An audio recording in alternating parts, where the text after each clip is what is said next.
We're live, Nick. Oh, he can't hear me because he doesn't have his hearing aids in. And when I say hearing aid, I mean like headphones or his in ear monitor. Hello, Nick. We are live, just to warn you. Hello, Tanya. Hi, everybody. Ludger Humpert. And we have iHaul Boxes and Christina and Michael Kuipers and Lane Street.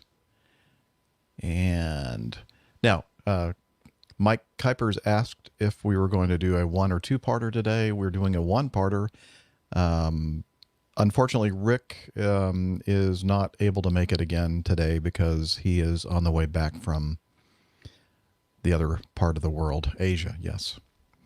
But I think he might be stateside now, but he's still en route to home base in Arizona. So he can't make it today with us. But Steph is planning on joining us today. She is on her way home, but she is stuck in traffic. She says there's some kind of a traffic incident that is messing up the traffic. That's not involving her, as far as we know. I see Graham's there. Graham Fig. Wow. There's a big delay from your video and audio.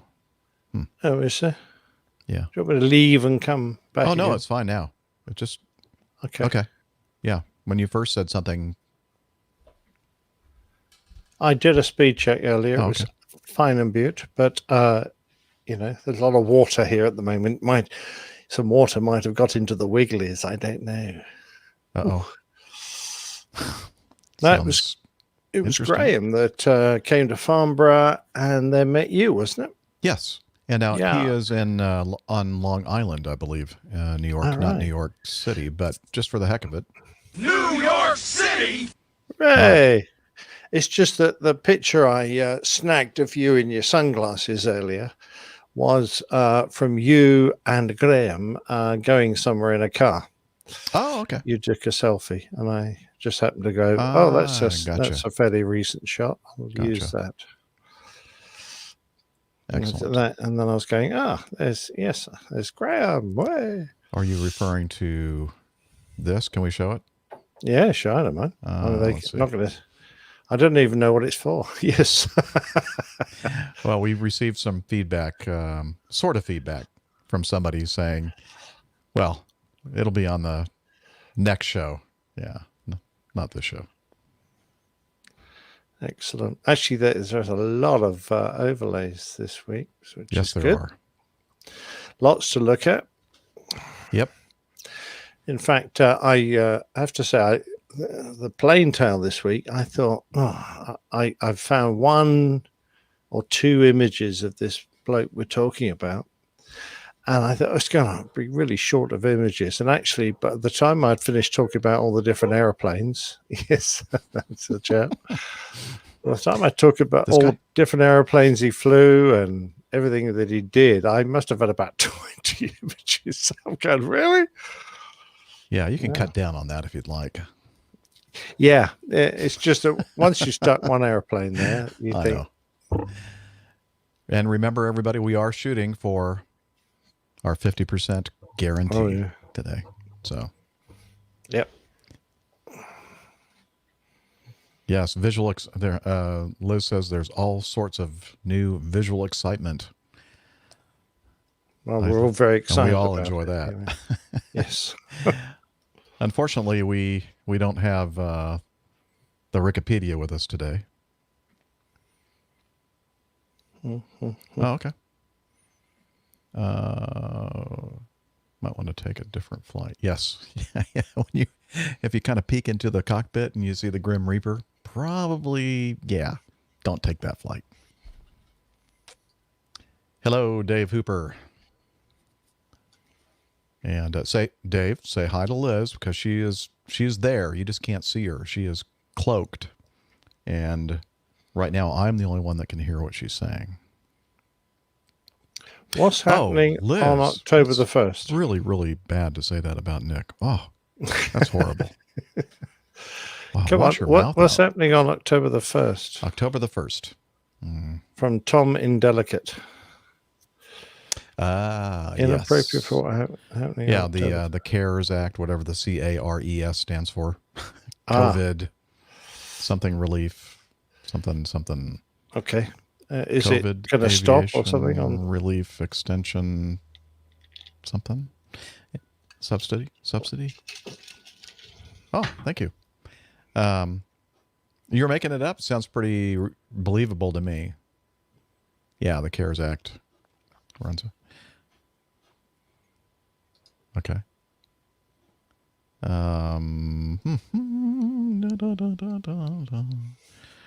Well, they have postponed the furlough of our pilots at Acme for a month. And then we have just signed a letter of agreement to try to postpone the furloughs until maybe even first quarter next year, if possible. So we'll see. That's good. Yep, Taking Jeff hit it a faster whole than I different could type in the approach to phone. some of the airlines in the UK who are being vicious, Are they? to say the least. Yeah. Like Sid Vicious? Yep. Not good at all. Oh, he's banned from chat? Yeah, why? Who let Greg Peterson in? Somebody ban Again. that guy. Kick him out. Just kidding. Don't do that. We do have a little bit of Greg Peterson in our show today. Which In bit? the, getting to know us segment. Which bit have we got of him? The good bit. Is there a good bit? I'm just I don't curious. know. It just depends on, are you a glass half full or glass half empty kind of person? Yeah, that's true. Very wet here. Must be somewhere in the UK. Alan Loveday. Yeah, there's been a big front going through this afternoon, this evening. Hi, Alan. Hey, Mark. Glad you love listening to the podcast. Don't regret. You can still get up there and get a private certificate. As far as making a career of it, yeah, it might be a little bit too late at 55.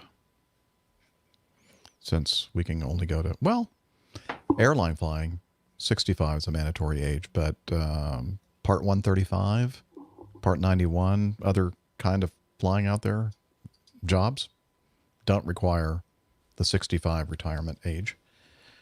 You still have to keep yourself healthy enough to get a medical certificate and such, but all right. Hello, Morgan.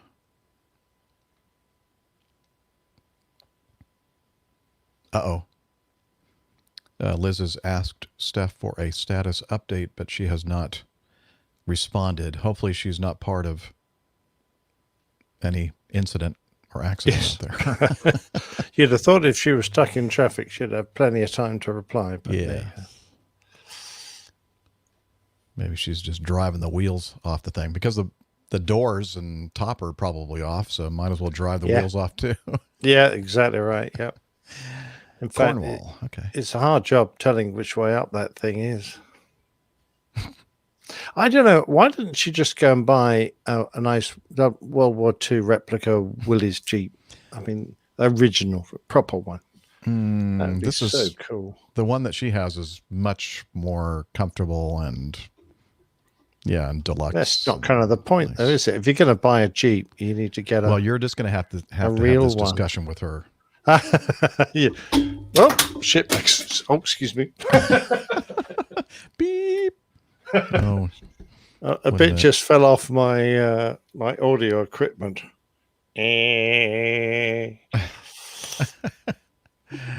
Let's see here. I need to get my soundboard ready, so that would be a little late on the draw there. Oh, sorry. That's going to make lots of noise and reverberations. That's okay. I apologize. I'm not dead. Yeah. He said he's not dead. Yes, he is. I'm not. I'm not. I'm not dead yet. Okay. My camera's broken. Poor camera. Yes. I have a real Jeep. It's a chore to drive. Aw.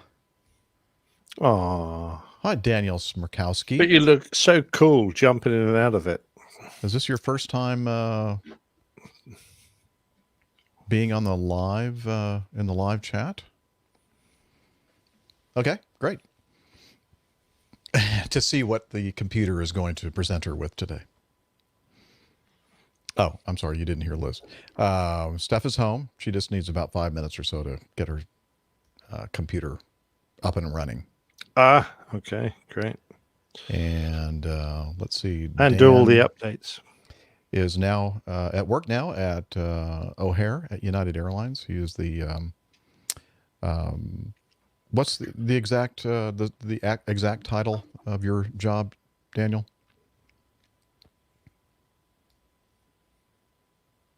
Oh, it is? Oh, you know what? I need to... I think I still have this. I'm not hearing everything. Who are you talking to? Nobody. Nobody. Nobody that concerns you. Nobody concerns me.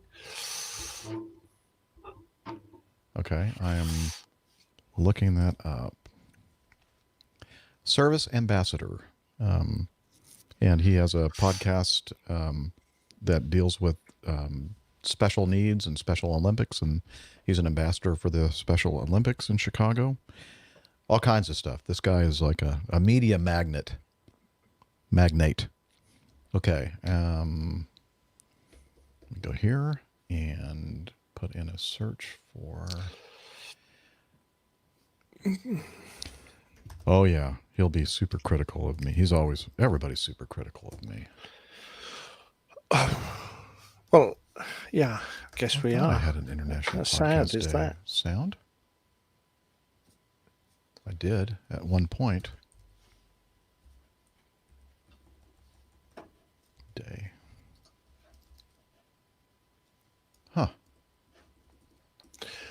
You know, I need to start doing something flying related every now and again, just so I've got something to talk about. What's that, Nick?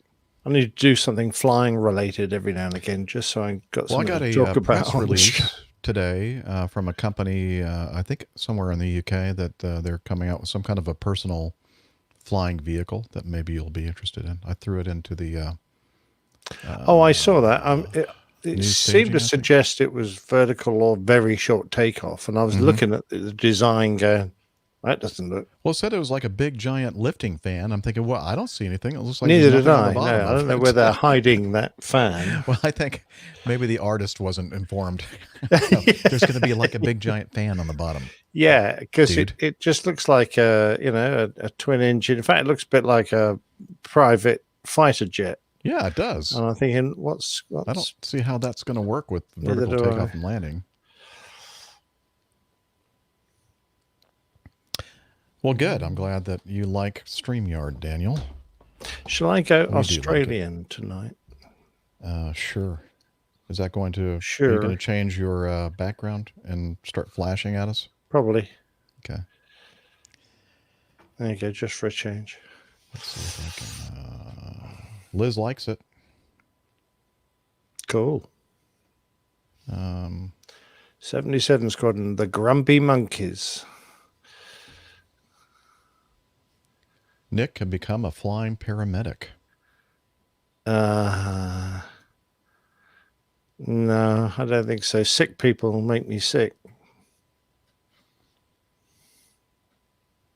He would get sick of that job. Yeah. Going to the list. Well, I don't know what ever happened to that. I used to have it as one of my sound cards. But I don't see it. I was, for one of the feedbacks today, I was looking at my old Air Force flight reference cards. Mm-hmm. And the engine limitations. And I'm going, I don't understand any of these. Well, Okay. I was not kidding when I said that feedback to which you're referring, talking about the different definitions of these things. I told Liz, I said, I don't. When I said to Nick that I don't know what any of those things are, I think he thought I was joking, but I'm not joking. I don't have any idea what that stuff is. Well, I was looking at some of these, and I can understand the words. I can understand, but then, normally you got an RPM or a percentage of N1 or something is one limitation for your thrust settings. The other would be turbine temperature. Well, I'm looking here, and for about 4 of the limitations on the Tornado, under the turbine temperature, it's got it just says max dry, the temperature for max dry, note 1. So I thought, okay, well, that'll explain it. And it says, note 1, the TBT datum switch is to remain in the datum position except for a momentary check of the maximum continuous limiting TBT as described in note 3 below and as required for ground checks. Please note, this is the sort of thing you fly with, doesn't it? Yeah. So note 3 says maximum continuous rating is defined as maximum dry TBT minus 36 degrees and can be checked by momentarily selecting low on the TBT datum switch with the throttle in the max dry position. This determines the TBT to which the engine can subsequently be operated. And I'm going, I don't remember any of that. You just about set me asleep right there. Yeah, I'm not surprised. Hi, Steph. Hi, Steph. Well, welcome. Thank you. How was the traffic today? Really kind of terrible. It's a gorgeous day outside. It's like sunny and pleasant temperatures, and everyone is crashing into each other, apparently.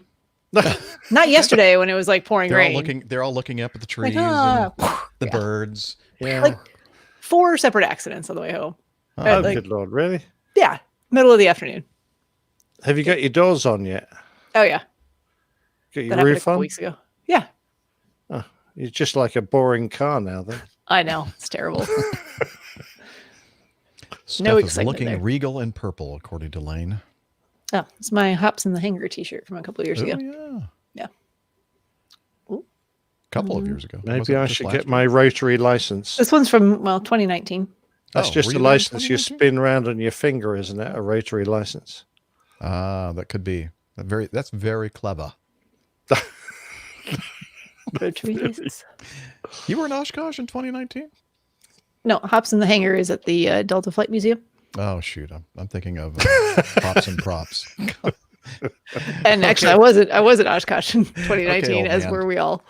Yes, we all were. 2018. Gosh, Jeff has no idea what year it is, what time it is. What am I doing? Who am I? Who are you people? Who are you? How did you get here? Be gone, all of you. What is wrong? Why do you keep invading my life? Where are these strange people coming from? Oh, God. Oh, my gosh. Man, and I thought I was tired today. I'll just... Well, I can't find the You've had a tough day Steph. Sound effect. It's been a demanding week for some reason. That's all. Dear. Just... That seems to be the normal thing, right? Yeah. Lately? Yeah. Although some weeks more so than others. This one definitely. So if I'm drowsy and falling asleep, just ignore me and carry on with the show. Oh, okay. I've got caffeine. All right. Daniel, you're funny. Like I'd be able to figure out how to do that on the fly. Okay. Why don't we start the show? Start the show. Okay. So let me start my recorder. Oh, we're doing recorders tonight, are we? Well, I'm doing mine. Oh, works out better for me. Do you want mine? Recording to work with for. Yeah, why not? Why don't you get? Just love the look on Steph's face. I knew immediately the look at her expression when we decided that we might actually be recording our own local audio. I clicked on new session and it's decided to reset all of the settings. Let me guess. Does it ask if you want to install the new update? No, but now it just says choose a session template.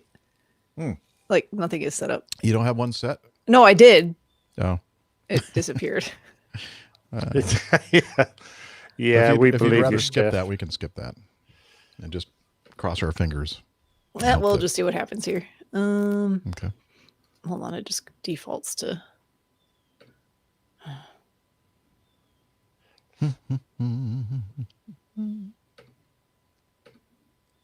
My head looks big in comparison with yours. There you go. I've got There a you normal size head now. That I'm big wearing head. a crown. Have you seen? I got a crown on Oh, look my at head. that. Isn't that nice? Yeah. And I have wings coming out of my ears. All right, recording. Okay. Recording. Are you recording, Nick? Yes. All right. Let's do a 3, 2, 1 clap. APG 445 in 3, 2, harder. 1, clap. Thank you. It did. Theirs was like at the same time. Ooh. Not here. It wasn't. No, not for us. It wasn't. Okay. All right. Liz, if you're ready, let me know. Okay.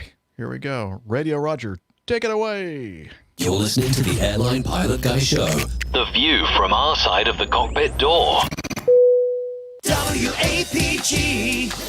It's the Airline Pilot Guy. Airline Pilot Guy episode 445. Yeah, he's up in the sky. It's the Airline Pilot Guy.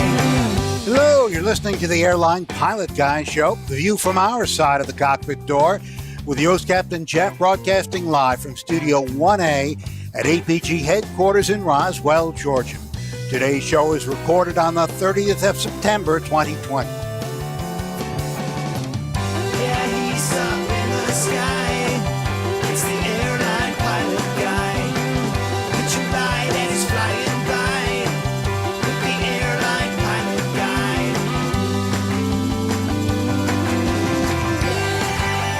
In today's episode, a warning from regulators following an Air France uncontained engine failure 2 years ago. British pilots go after their foreign secretary for flying on a U.S. airline. More news, your feedback, and today's plane tale, The Wonderful Life of Brian. So get all settled in, tray tables and seat backs in the upright and locked positions, electronic devices powered on. I'm Radio Roger, and Flight 445 is ready for pushback. Thank you, Radio Roger, an award-winning TV and radio reporter currently at the #1 all-new station in the nation. 1010 wins in... New York City! Oh, the applause went away when I hit that. Darn, I wish I'd thought of that. Anyway, welcome to the Airline Pilot Guy Show. It's an aviation podcast covering the latest in aviation news and answering your great feedback. And joining me today to help with all that is from her lakeside studio in the Carolinas. She's a doctor, a skydiver, marathon runner, strength training junkie, IPA connoisseur, and commercial multi-engine instrument rated backstabbing jumper dumper, Dr. Steph. That is perfect. We need to leave that exactly as it is. I like that very much. I like it. Is that New York City clip from that salsa commercial? Yep. New Pace. York City pace. New Yeah. York City. Love that commercial. Me too. Glad to see you guys. Good to be here. All right. And also joining us from across the pond, from his studio in the English countryside, professional photographer, former RAF, RAAF fighter pilot, retired captain for an international airline based in London. It's Captain Nick. Well, good evening from a very soggy United Kingdom. Hi there, Jeff and Steph. Lovely to see you. And of course, looking forward to a great show. Oh, it's going to be like one of our best ever, I'm sure. Just Never. wishful How many thinking. best episodes have we had? A lot. Okay, good. 444. Yeah. 444. Excellent. Anyway, well, you know what we should do before we get into any more trouble? Let's talk about news.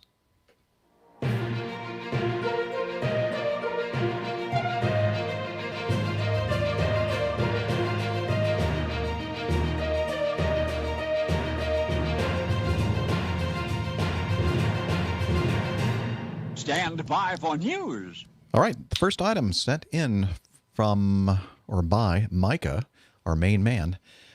2 Navy Super Hornets catch fire, make emergency landings within weeks at Oceana. This is from military.com. A Navy FA-18 Super Hornet experienced an engine fire, was forced to land at Naval Air Station Oceana, Virginia on Monday, less than 2 weeks after a nearly identical mishap at the same air station. According to the Naval Safety Center, the 2-seater aircraft made a safe, arrested landing at the Virginia Beach Air Station. Commander Jennifer Craig, a Naval Air Force Atlantic spokeswoman. A Naval Air Force? Never heard of it referred to it that way. Anyway, that the emergency landing took place around noon and involved a Super Hornet from Strike Fighter Squadron VFA 11. The incident took place while training over the Virginia Capes, she said. The aircraft landed safely at NAS Oceana without incident. An aviation mishap investigation has been initiated to determine the cause of the accident. There were no injuries. The Navy is still investigating a September 10 mishap involving a different FA-18F Super Hornet, also based at Oceana. That aircraft, attached to VFA 103, experienced an engine fire, also in the Virginia Capes region. I guess it must be hot in Virginia Capes. I was going to say, that's the common denominator for this, Yeah. Same airplane and same region. I don't know. Yeah. Put 2 and 2 together. Yeah. Anyway, so at this point, according to spokesperson Craig, at this point it's too early to speculate the causal factors for the in-flight engine fire with both VFA 103 and VFA 11, but an investigation will determine the contributing factors. She added that ongoing training has so far not been affected by the incidents. It's also the third engine fire mishap involving Navy and Marine Corps aircraft this month. On September 3rd, a CH-53 Super Stallion assigned to Marine Corps Air Station New River, North Carolina, made an emergency landing in the Virginia Capes. No, I'm just kidding. From the base following an in-flight fire that began shortly after the heavy lift helicopter took off. All 4 Marines aboard at the time were safe and uninjured. And that's also under investigation. But the safety investigators find themselves very busy all of a sudden. Absolutely. Job security. Yep. I love the way they tag completely irrelevant mishaps onto these things. Like there's some connection, but obviously there isn't. I mean, that's once what you down learn in helicopter journalism school, obviously. Because everything that we have on this stupid show, well, it's not a stupid show. All the stupid news that we have on the show do that.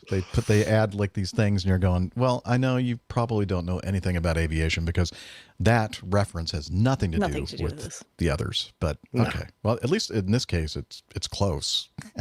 Well, yeah, something caught fire. But yeah, something caught fire. Something caught fire. It was something in the air, and it was somewhere in the mid-Atlantic region. So we got to give them, I don't know, Navy what do you think? and Let's Marine give them the 50%, Liz, if you can get that one there on the screen for us.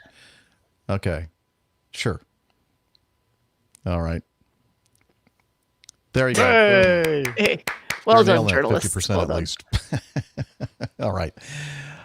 Anything else really to say about that? Until you find out what the problem is. The only question I've got, I'm interested why they did an approach and engagement. Why do they do an approach and engagement for an engine fire? Perhaps they have a procedure where they want to land the airplane in an exact spot so that the fire trucks are all sitting there waiting for them. But an approach and engagement wouldn't normally be required when you're coming back to a land base for a simple engine fire. I don't know. Just more convenient for the firefighting people. Could be. Yep. Yeah. I don't think we would have done that, but they want to drive another couple of miles. It just saves petrol. Saving fuel. Yes. Saving the world. Wait. Did you say? Whoop, that's not it. They're going I haven't heard that for a while. Yeah.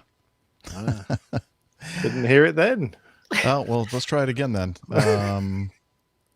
Turn the volume up. Here we go. We're going green. I decided just to make a little snippet of it. You only get 2 seconds. Yeah. Sorry. Yeah. Okay. I'm sorry. Yeah, Liz says that you were just getting into it, Nick, and I I cut was. it off. I was going to do some dad dancing. Oh, good thing we That's why we had didn't to get stop it see that. short. Yeah, that's- Fair enough. All those poor people watching live in the chat room right now. HR suggested that we Yeah. cut that one short to prevent any dad dancing. All right, moving on to B. In the news, notebook final report accident. An Air France A380-800 over Greenland on September 30th, 2017. Uncontained engine failure, fan and engine inlet. There's a picture of it on the screen if you're watching the video. Ouch. And that, yeah, not a heck of a lot left of that darn That thing. whole disc is sheared, isn't it? Yeah. You know, Wow. remember, they were over Greenland going from Oh yeah, I do. Paris It to shed chunks of it. And Los Angeles, yeah. didn't they kill a couple of walruses or something? Probably.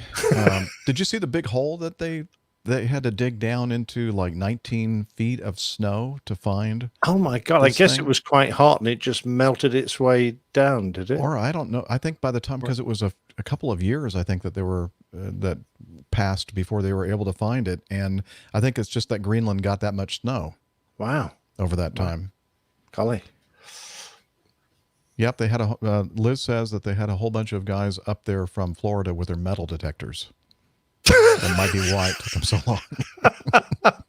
Because all they brought with them were flip-flops. Up in their shorts and Bermuda shirts. Yeah, in the middle of Greenland. They could go only out for like a couple of minutes at a time. Brief search. Yeah. A brief search, yes. Anyway, so you remember that incident. The thing Yeah, I was do the know. number 4 Yeah. engine, and it took off the whole inlet of the engine and everything else. They found the thing. And so this is the final report that was released on September 25th of 2020. And what they found was, let's see, the examination of the fan hub fragment located in Greenland found that a cold dwell fatigue phenomenon caused the development and progression of a crack in the subsurface of a blade slot bottom. Neither the manufacturer nor the certification authorities had anticipated this phenomenon in this alloy during the design of the engine. And the engine designer's manufacturer's lack of knowledge of the cold dwell fatigue phenomenon in the titanium alloy TI-6-4 was one of the factors that contributed or may have contributed to the failure of the fan hub on engine number 4. Absence of instructions from the certification bodies about taking into account macro zones and the cold dwell fatigue phenomenon in the critical parts of an engine when demonstrating conformity. Absence of a non-destructive means to detect the presence of unusual macro zones in titanium alloy parts, and an increase in the risk of having large macro zones with increased intensity in the TI-6-4 due to bigger engines and, in particular, bigger fans.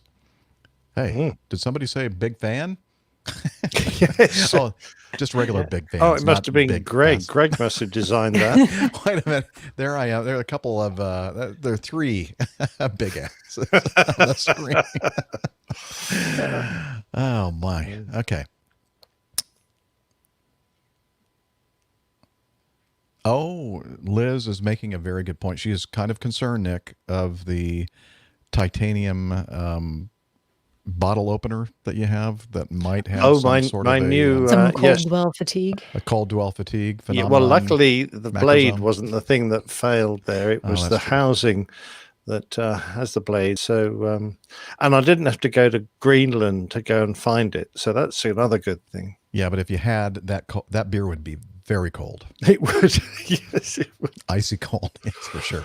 be very nice, I'm sure. So I guess they're going to put out something to operators. Not a lot of operators of the Airbus A380 anymore, but that they should. Emirates and Singapore, Liz tells us, and that they're going to need to perhaps do some inspections of said hubs. Well, to I make sure expect that they the don't engine fall apart. manufacturer, whoever this anonymous person is, will we'll have to call them in and take a look at them. It's a Rolls-Royce engine, isn't it? I'm not sure. I think it is. I'm not willing to commit Oh, myself. come on. We got to know. Well, somebody in the chat room No. knows for sure. Did it not say in the article? Well, I was No. looking. I didn't see Oh, no, it any doesn't say, does mention of the manufacturer. I think they probably are. I think they're Trent Yeah. 1000s, but I'm guessing there.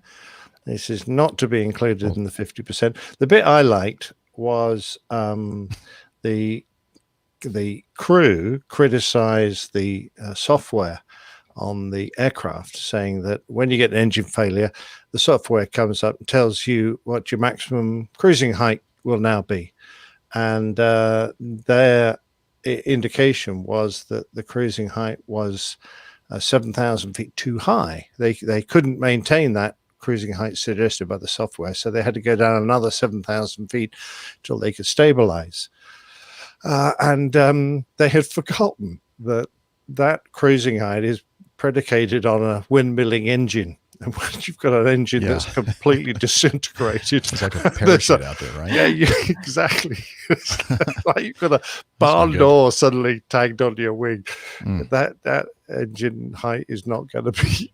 Yes, Steph, please. So it does say in the article, in the very first sentence, an A380 equipped with EA GP7270 engines. EA. Yeah, what is that? Engine Alliance? I don't know. I had to look it up. Oh, I don't know.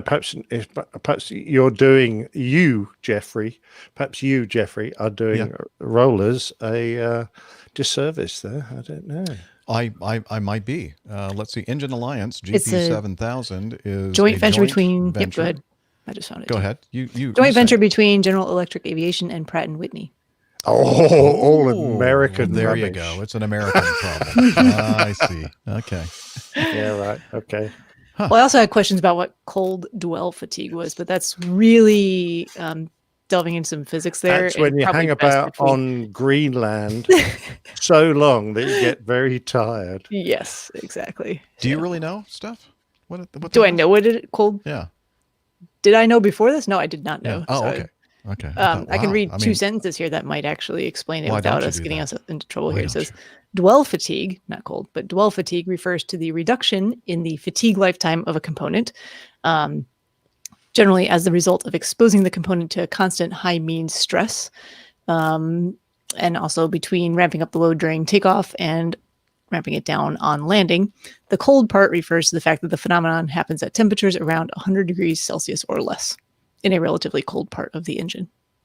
Oh, wow. Okay. Oh, yeah. Relatively cold because 100 degrees relative Celsius cool. is not cold. That's really hot. It's very hot. If you touch it, I would bet that it's going to burn. It's going to burn. Yeah. Yeah. Don't touch it. Yeah. Don't touch. That's our public service announcement of today. At least our Don't first touch one. that.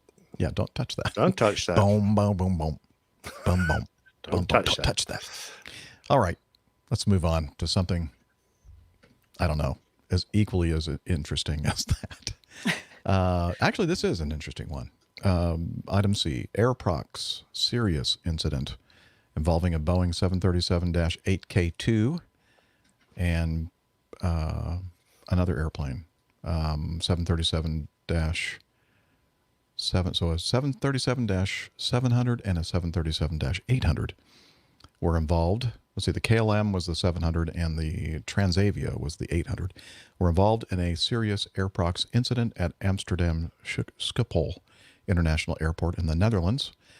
And KLM Flight 1080 was approaching runway 18 center for landing when the flight crew radioed that they were executing a go-around. At that time, the runway controller had already issued clearance to Transavia Flight 5193 to Paris-Orly, a Boeing 737-800, to start its takeoff from runway 24. The runway controller wanted to instruct this aircraft to abort its takeoff, but because the wrong flight number was used in the instruction to abort the takeoff, the crew did not respond to the instruction and the aircraft took off. The runway controller recognized the potential conflict and issued instructions to both the Boeing 737-700 and the Boeing 737-800 to perform divergent turns in order to establish a greater separation between the two aircraft. The crews of both aircraft immediately complied with these instructions, also because they had themselves recognized the potentially hazardous situation. The closest separation between the two aircraft was around 960 meters, about half a nautical mile horizontal, and 300 feet vertical. And the Dutch Safety Board has arrived at the following conclusions. That this would not have happened if it hadn't involved a Boeing 737. No, wait a minute. They didn't come to that conclusion. The runway controller observed the Wow. aircraft taking off from runway 24 and was I'm just thinking when I'm reading all this, why did they keep, why am I saying 737-700 and 737-800 so many darn times? We've established at the question. beginning, I haven't we? don't know. These were the type airplanes. We could have said KLM flight and Transavia I flight. wish that that I actually had makes it now. easier to understand I because know. then you got to remember which 737 was which. Yeah. So Okay, well, the picture shows which.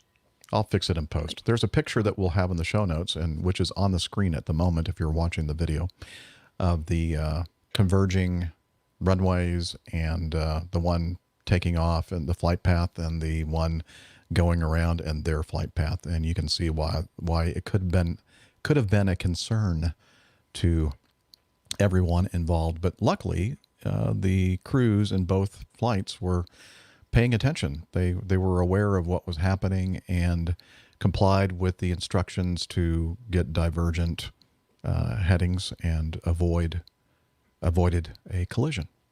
I'd love to know if there were any restrictions on the air trafficker from issuing a takeoff clearance with that other aircraft on the approach, because that would be had been an easy way to avoid the conflict, would have been to have delayed that departure by 30 seconds until Yeah, I you had were the same sure question. that the other aircraft was definitely not going around. Right. That's something you always have to consider. If you're coming in for a landing at a busy airport, especially with converging runways, even if they're not converging, if you're using the same runway that somebody else is taking off on, you always have to think about, okay, what's going to happen if, the airplane that's coming in to land behind me does something like a go around. And, I guess, I don't know what I'm trying to say here. You always have to be aware of the situation and think of things that may happen that you probably won't, but just so that you have some kind of a plan, like an offset a scenario. Just consider all scenarios in your head to try to mitigate a situation if it presents itself. Well, lo and behold, I'm up with the Dutch Safety Board here I was because going to it's say, I think in the report they said something. yes, I've just read the Okay. last paragraph, which has exactly that conclusion. Which, Go ahead and read it. yeah, sure, allowing reduced separation during the use of dependent takeoff and landing runways. I guess that means the ones that converge and have a potential hazard, is a procedure which can result in the occurrence of undesirable and potentially hazardous situations, as we just saw here. Aside from the uncertainty about the legitimacy of this procedure, the question is, namely, increase in capacity outweighs the potential hazard that can arise. With that in mind, an LVNL, I guess that's the identifier for the airport. I don't know. think so. No, Does does Perhaps it it's refer the to the air traffic control company? group or company? Yeah. Could be. Yeah. Thanks. Should maintain the basic rule that takeoff clearance will only be issued after the landing on the dependent runway has actually been confirmed by the runway controller, or if the landing aircraft is still at least 2 miles from the runway threshold. So there you go. Sounds very sensible. Yeah. I love that sentence. Aside from the uncertainty about the legitimacy of this procedure, Yes. Yes, okay, Ooh. really. They're basically saying we have questions. iHall Boxes says LVNL is the ATC, Air yeah. Traffic Control Union. That makes Oh, sense. really? So Okay. interesting. Surely the union doesn't run the air traffic outfit, but there you go. Yeah, but they represent the controllers, I guess. Okay. Huh. Yeah. Very interesting. Yeah. Glad that people were paying attention and did the right thing. Yeah, but I'd be interested to hear what opposing bases have to say about this. Oh, John Jester says the LVNL is the company, not the union. Yeah, it's the agency in charge of air traffic So control. we have a little skirmish going on in the. I can, how wait, many- I'm gonna post what it stands for here. Hold on. Okay. Are we going to put a less than 50% penalty on the chat room now? That's what it stands Do we for. have a graphic Go ahead, that has Nick, less than pronounce that. 50%? Yeah, don't think we do. I ju- Yeah, we'll have to get one. there you go. Yes. Steph, did you have something to? I put Nederland. what LVNL stands for on the screen. Yeah, could you so that we pronounce can- that, please, No. Nick? Nick, yes, Nick. Well, it's got Lucht, Verkeer, Sliding, Nederland. Perfect. Eh. I think that was perfect. I think. I like LVNL. I think Nick got it. Definitely. Okay. I got something. I don't think. Yeah. I think we're back to He's 50%. got something that we don't Sorry want. about That's that. for sure. Yeah.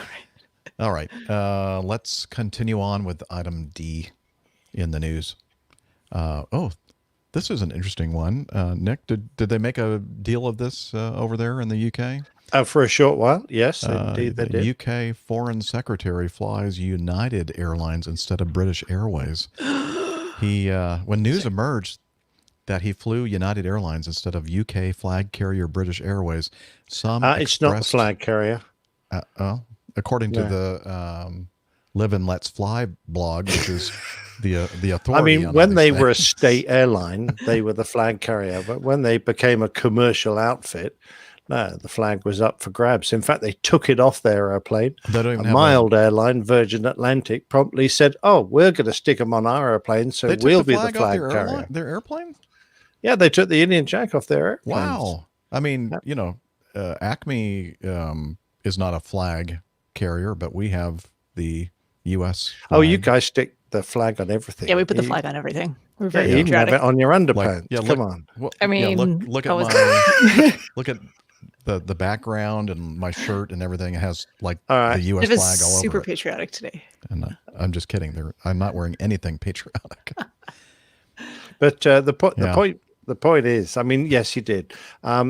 My instinct is, if they hadn't have had a go at him for that, they would have had a go at him for not taking the cheapest possible flight and wasting the taxpayers' money. So, really and honestly, he's on a no-win situation here, because I have no doubt that they have a series of airlines they look at, and they, in order to save the taxpayer all the cost of expensive flight, they will try and pick the best deal they can get. Happens to be with an American carrier, so be it. Having said that, if British Airways want to be the flag carrier, they can offer them a discount and try and beat everyone else's prices, and then this sort of story wouldn't come up, would it? Mm-hmm. Yeah, Liz thinks that maybe it was more of a scheduling thing than a pricing thing, but Could have been. Well, I'm going either to way. take Yeah. the person that does this blog, the Live and Let's Fly blog. I'm going to take his advice. My instinct is to dismiss the story as much ado about nothing. So Yeah. I agree. Nice bit of Shakespeare there. Well done. Well, I mean, it was him, not me. Item E. FedEx seems to add small self-flying planes for remote areas, or seeks. Not Seeks. seems. Yeah. I was thinking that doesn't make any sense because I misread it. That's why it doesn't make any sense. Anyway, we've talked about this company, Reliable Robotics, and what they're doing. That they started off with I think a 172 or something, didn't they? Or 152, something Smaller. small. Yeah. And then in that, when we covered that news item, they also talked about the fact that they were going to install this same kind of a setup in a bigger airplane, a Cessna 208, and we even joked about where they got the airframes, like, from Africa or something like that. I think somebody said. Found some really cheap old airplanes. Yeah, and apologies to anybody listening in Africa. Apparently, that there are about 5 of you. Ahmed is one of them, the most notable.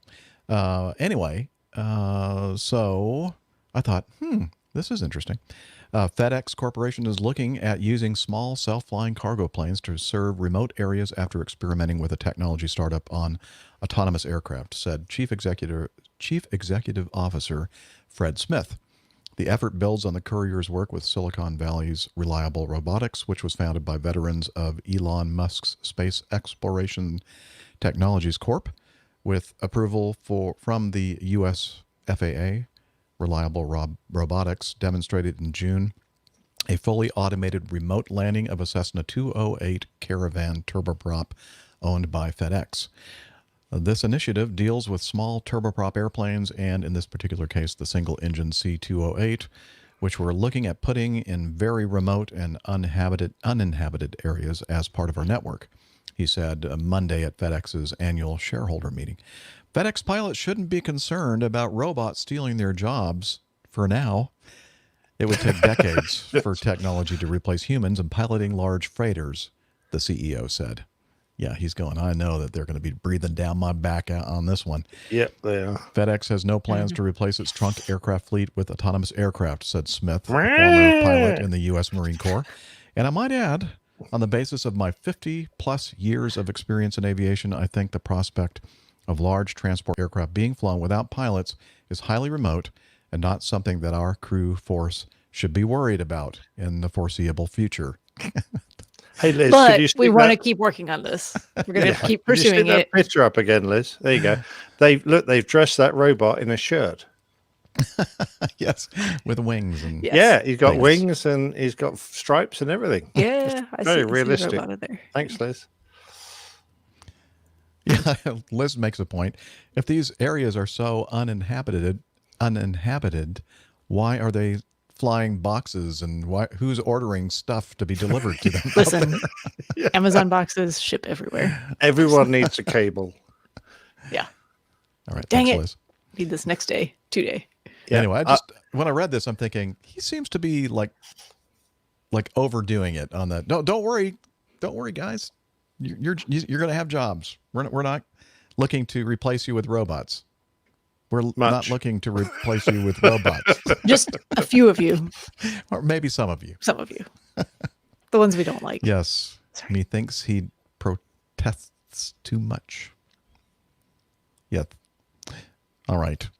F. Wow, we're zipping right on through the news here. Hydrogen plane in zero emission flight. And this is from thetimes.co.uk. Thanks to Nick. And let's see, the world's first full-scale hydrogen plane took to the skies over Britain yesterday in a key step towards the commercial launch of zero-emission flights. The six-seater aircraft took off from Cranfield Airport in Bedfordshire for a, how'd I do? Average 50%. Average? Okay. Well, we met. Okay, hang on. Okay. Oops.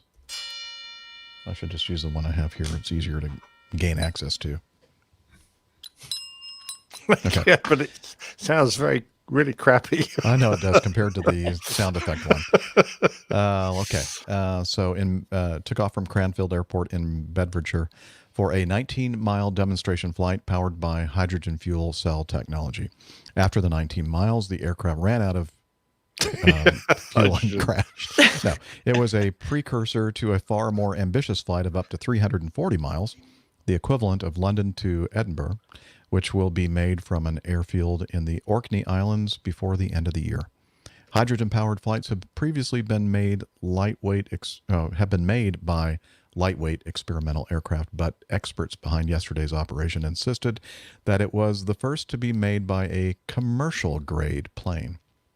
The flight was operated by Zero Avia, the U.S.-UK aviation company, which is attempting to introduce zero-emission aircraft for commercial passenger operations, package deliveries, and agriculture by 2023. Last September, the UK government announced the award of £2.7 million, a grant for the company to drive forward the so-called High Flyer Project, HY Flyer Project. The first full-scale hydrogen plane took to the skies over the UK. Oh, that's a caption for a picture that's not there. Let's see. It is the latest attempt to find green alternatives to aircraft powered by jet fuel. Aviation accounts for 2% of greenhouse gas emissions, but this is expected to rise dramatically over the next 2 decades, unless we have another COVID. I was going to say, not unless people start flying again, it won't. I know. In June, the government announced the establishment of a Jet Zero Council to push its green flight agenda. We're going Oh, second time in this show. I know. Good job. Robert Like a Kurtz, theme or something. the aviation minister, said, "Climate change is one of the greatest challenges faced by modern society, and we know we need to go further and faster if we are to make businesses sustainable." Anyway, Let's see. Several companies are working on the development of electric aircraft, with EasyJet seeking to produce a battery-powered 120-seat aircraft by the end of the decade. Yeah, that's not going to work. No.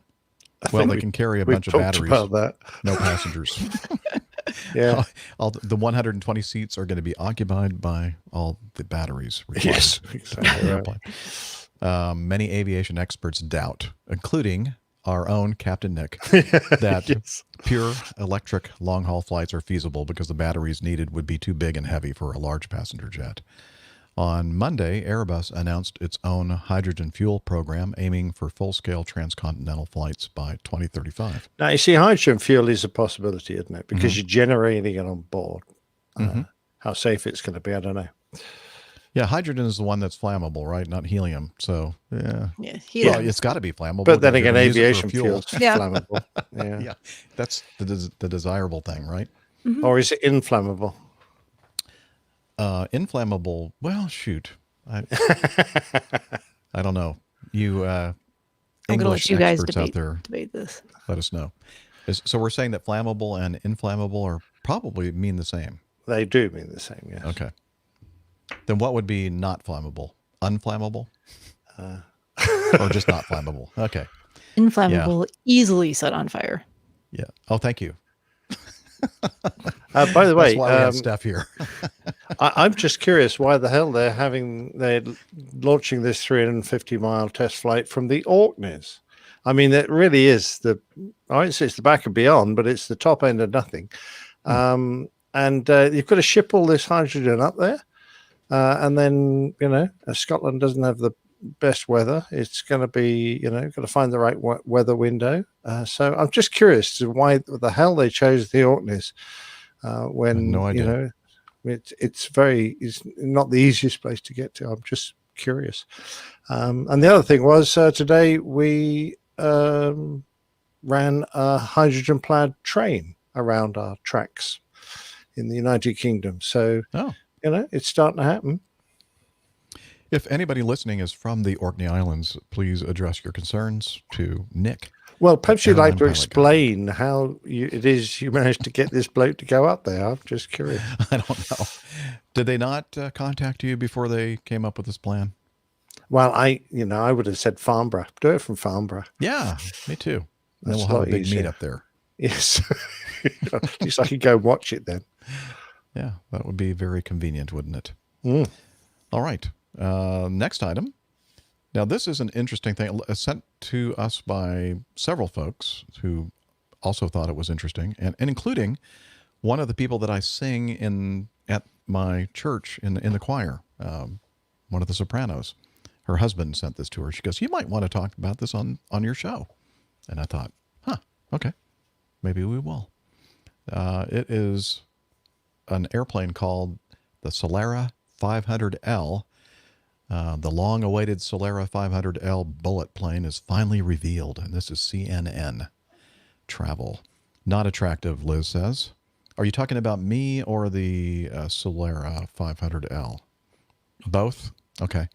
I just think they missed the chance to make it just a little bit more like evil cartoonish, with like a smirk at the front of it, like eyebrows or something. Oh, yeah, because that the would front look of it really does cool. kind of look sinister, doesn't it? A little bit, yeah.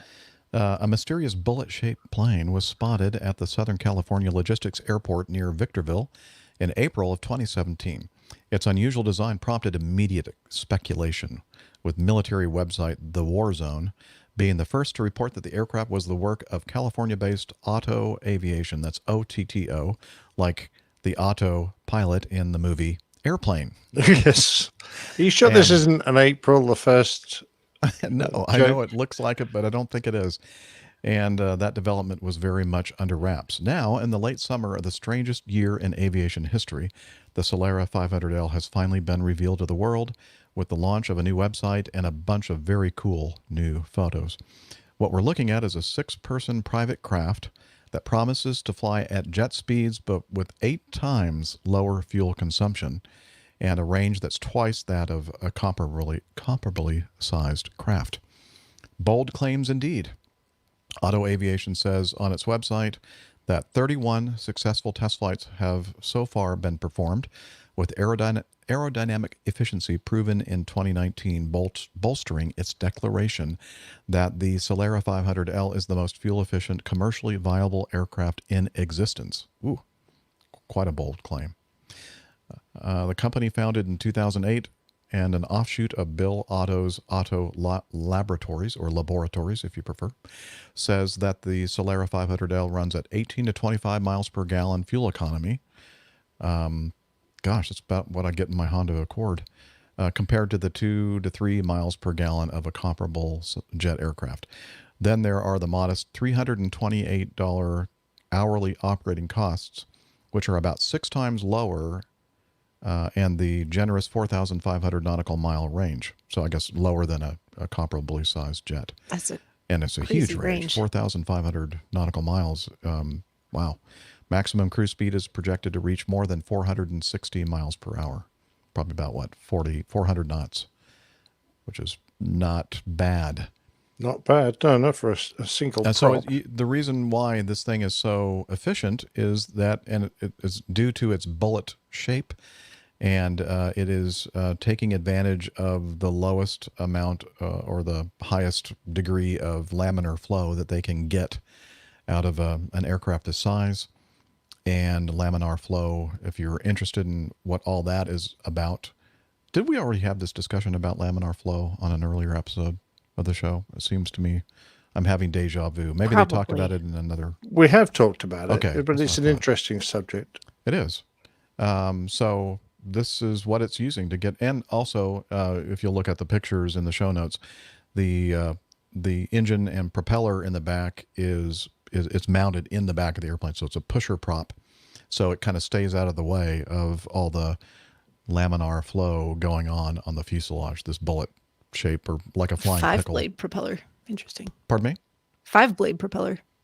5-blade propeller, yeah.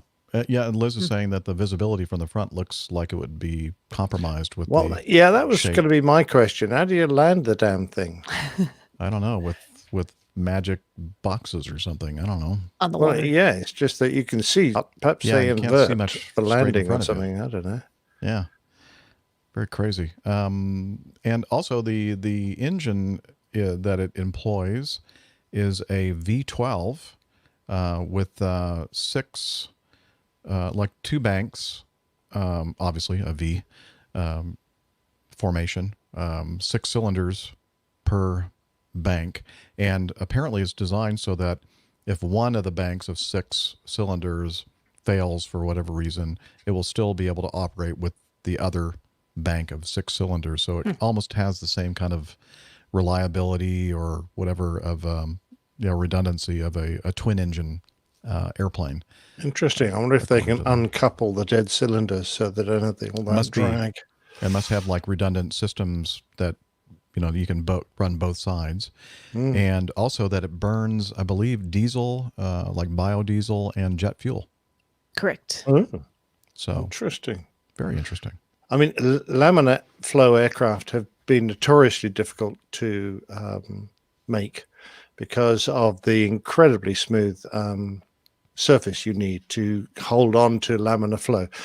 Laminar flow is just a very thin flow you get across a wing, very low drag, until the airflow goes through its transition to turbulence, which occurs at the point of maximum thickness of the wing or the fuselage, or if there's any blemishes, and you only need the smallest of blemishes to disturb it. And that's one of the main reasons that it hasn't been a really practical idea. There have never been any true laminar flow aircraft that have been able to use it. So, I mean, if you're going to keep it polished and keep it absolutely pristine and perfect, it might indeed work. But doesn't it remind you a little bit about the Pelagio? Mm-hmm.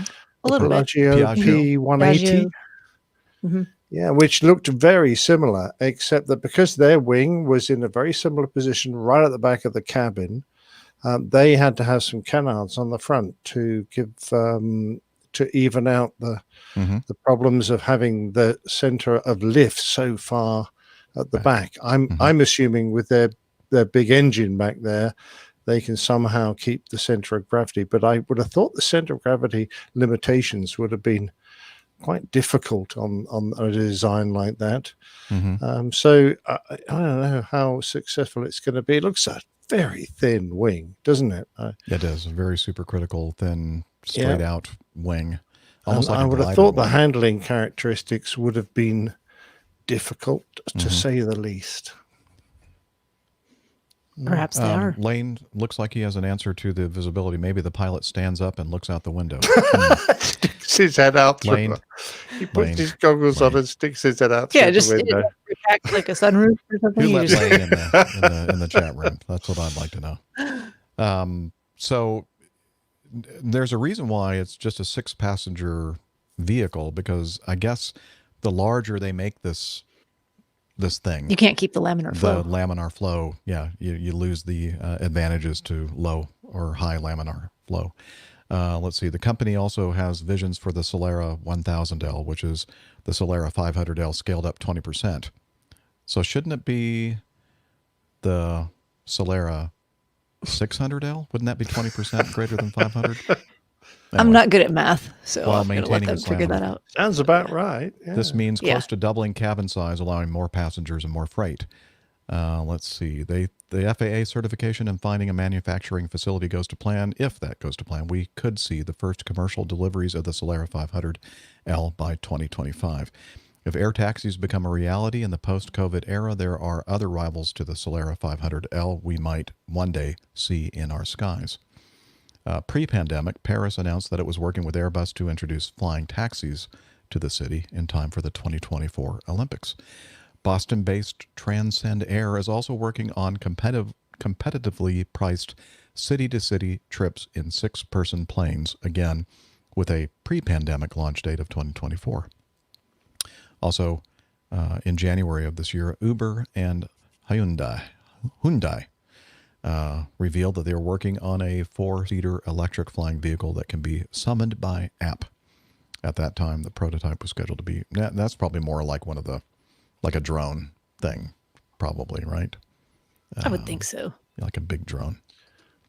Anywho. Micah points out that there was a test aircraft in the 60s. He seems to recall that used suction to suck the turbulent boundary layer and try and keep the laminar flow attached. Like little holes in the skin, like really tiny. Yeah, literally. But I mean, when you get into that level of it was a porous skin, and it used to suck all the turbulent flow in. Liz said that the idea sucked. Well, it's just once you add all that complexity, and you've got to find a power plant to do the sucking. I think it just on a little airplane like this, I don't think that's going to work. This whole show is starting to suck. Yeah, I don't think it was a very successful concept because we don't see them everywhere, do we? No, we don't. It was an idea. And speaking of sucking, you can join us sometime on the live show in the chat room. You can see us suck live. a lot of sucky people. We're suckier in person than Okay. in the audio and only. Finally, talking about things that really kind of suck, ideas that suck.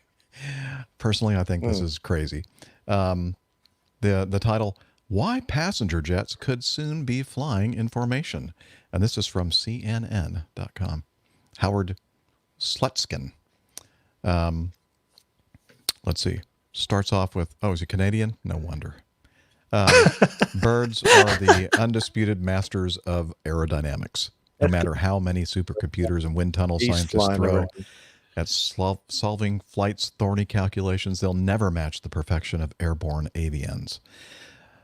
Focused peregrine falcon. I wonder how long it took him to come up with that sentence.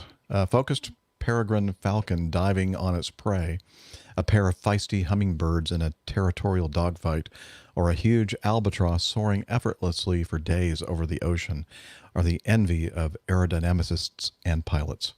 The airborne cacophony of a huge flock of geese honking away while This guy just wrote this article with his thesaurus open. Like, it could be, or maybe like he just took a break from writing a novel or something and he was still in that mode. I don't know. Just out of writer's school. The airborne cacophony of a huge flock of geese honking away while flying in a perfect V formation is a wonder to Honk, see and honk. hear. Just don't stand underneath them Yes. as they fly overhead. Honk. Thank you for the sound effects, Nick. Is that me? Sorry. Well, I thought it was coming from you, but maybe not. Steph, did you eat burritos or something last night? Maybe. Oh, It was Taco Tuesday. Taco Tuesday. That's right. Anyway, those formations have also provided the inspiration for researchers at Airbus Up Next, the aircraft manufacturer's future flight demonstration and technology incubator. As far back as a century ago, Aviation, scientists began to understand that birds were increasing aerodynamic efficiencies by flying in close formation, taking advantage of the changed airflow in each bird's wake. With that in mind, the Airbus Fellowfly, FELLO''FLY flight demonstration project will fly 2 large commercial aircraft in formation, looking to mimic the energy savings of our feathered friends. And in the show notes, a nice little graphic of this concept. Let's see. With that in mind, nope, I just read that. Building on test flights in 2016 with an Airbus A380 Megajet and a A350-900 wide-body jetliner, Fellowfly hopes to demonstrate and quantify the aerodynamic efficiencies while developing in-flight operational procedures. Initial flight testing with 2 A350s began in March 2020. The program will be expanded next year to include the involvement of French B and SAS airlines, along with air traffic control and air navigation service providers from France, the UK, and Europe. According to Dr. Sandra Bauer-Schaefer, CEO of Airbus Up Next, it's very, very different from what the military would call formation flight. It's really nothing to do with close formation. An aircraft in flight sheds a core of rotating air from the end of its wings, known as a wingtip vortex. Extremely powerful vortices, especially those generated by large aircraft, have been known to flip smaller planes. Yeah, we've talked about these incidents on the show that have encountered the horizontal tornado of air streaming from behind. Avoiding wake turbulence is part of a student pilot's curriculum, as it will be in the Fellowfly demonstration. Pilots are trained not to fly into the vortex of a preceding aircraft, according to Schaefer, an experienced flight test engineer. There will be 1.5 to 2 nautical miles away. They will be 1.5 to 2 nautical miles away from the lead aircraft and slightly offset, which means that they are on the side of the vortex. It's no longer the vortex, it's the smooth current of rotating air, which is next to the vortex, and we use the updraft of this air. And let's see, taking advantage of the free lift in the updraft of air is called wake energy retrieval. Let's see, Schaefer says that upcoming flight trials using 2 A350s could prove that on long-haul flights, fuel savings of between 5 and 10% may be achieved, which is an enormous number. This is the reason why we want to accelerate it. It's not a product today, but is something we strongly believe in. Yeah, well, they're going to go on and tell us a little bit more about the efficiencies that you can gain in positioning airplanes like this. However, I think most of us listening to this show at this moment are thinking to themselves, let's talk about some practicalities here. Nick, and I'm sure many of the people listening to the show, have encountered the wake or the wingtip vortices, the wake turbulence of a preceding airplane, and it can really, really upset things on a nice stabilized airplane. And if this system were to work, it would have to be awfully accurate as far as positioning, because you wouldn't want to accidentally get into the wake of a heavy aircraft at 35,000 feet or whatever, at 1.5 to 2 miles right behind it. That would kind of interrupt your cabin service, I would imagine. It would rather. So, and you can't see the vortex. No. So you've got to have some instrument that is in detecting it for you, or you're just going to guess where it is. And my problem is you're 1.5 miles, 2 miles behind. If you're in a significant jet stream that's going across you, that vortex moves. It seriously moves. The airplane's got a crab angle for a start. So when you look at it, it's very hard to work out where the vortex is, and the vortex will drift. So, it's, I don't know how they're going to predict exactly where it is. And also, having done lots of military flying in formation, if you're the leader, you set your throttles and everyone formates on you, which means all the other guys are throttle bashing all the time to stay in position. And I'm not talking about close formation now. I'm talking about 2 miles apart. You've still got to be able to maintain position. Otherwise, and in this particularly, you've got to stay in a sort of half a mile box. So the trail aircraft may get advantage from the aerodynamic effect, but are they going to lose that by the fact they're continually having to bash the throttles to hold their position? I don't know. And the fact that in order to achieve this kind of precise formation flying, even in, there are going to be times, maybe a lot of time, that you're going to be in instrument meteorological conditions. So you're not going to be able to see the other airplane out there. So you're relatively close. You can't see them. So in the military, airplanes such as tankers and transport airplanes like the C-17, I know that we had it on the C-141 Starlifter, they have something called station keeping equipment. So each airplane has its own independent system to reference each airplane. And I just don't know if we're there yet as far as that kind of precision. And then finally, let's just say somebody figures out to get all this exactly right. How are you going to coordinate 2 flights going from Europe to the United States, maybe different airlines? Let's say we're waiting at the gate and somebody says, we're going to have to take a 5-minute delay because of catering. What does that mean for the other airplane? Do they have to wait 5 minutes? Because this was exactly going to be my question. How are you going to coordinate enough flights to make this even worthwhile? worthwhile? How in the world this could possibly work? No. I agree. Yeah. And the saving does not seem that dramatic, considering all the potential problems. Yep. I believe you are correct, sir. Anyway, we just thought we'd throw it out there. Interesting.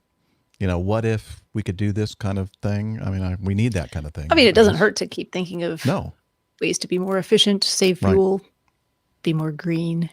Yes. Did you? Oh, that's not it. How about this? Nope. This one. That one.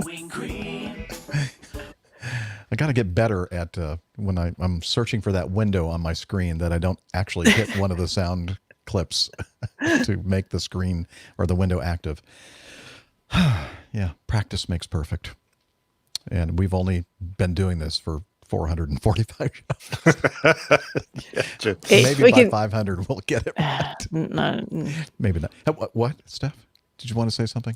No. Okay. No. I thought 500 sounded optimistic. That's all. I think you're right. It is I'd give it at least 525. Thanks. Before I figure it out. Oh, ye of little faith. Mm-hmm. But you know what time it is? It's 5:19 Eastern Daylight Time in the afternoon. It's also time for you to get to know us and what we've been doing since the last show. And, we always start with the girl. Let's start with the guy. Captain Nick, how have you been?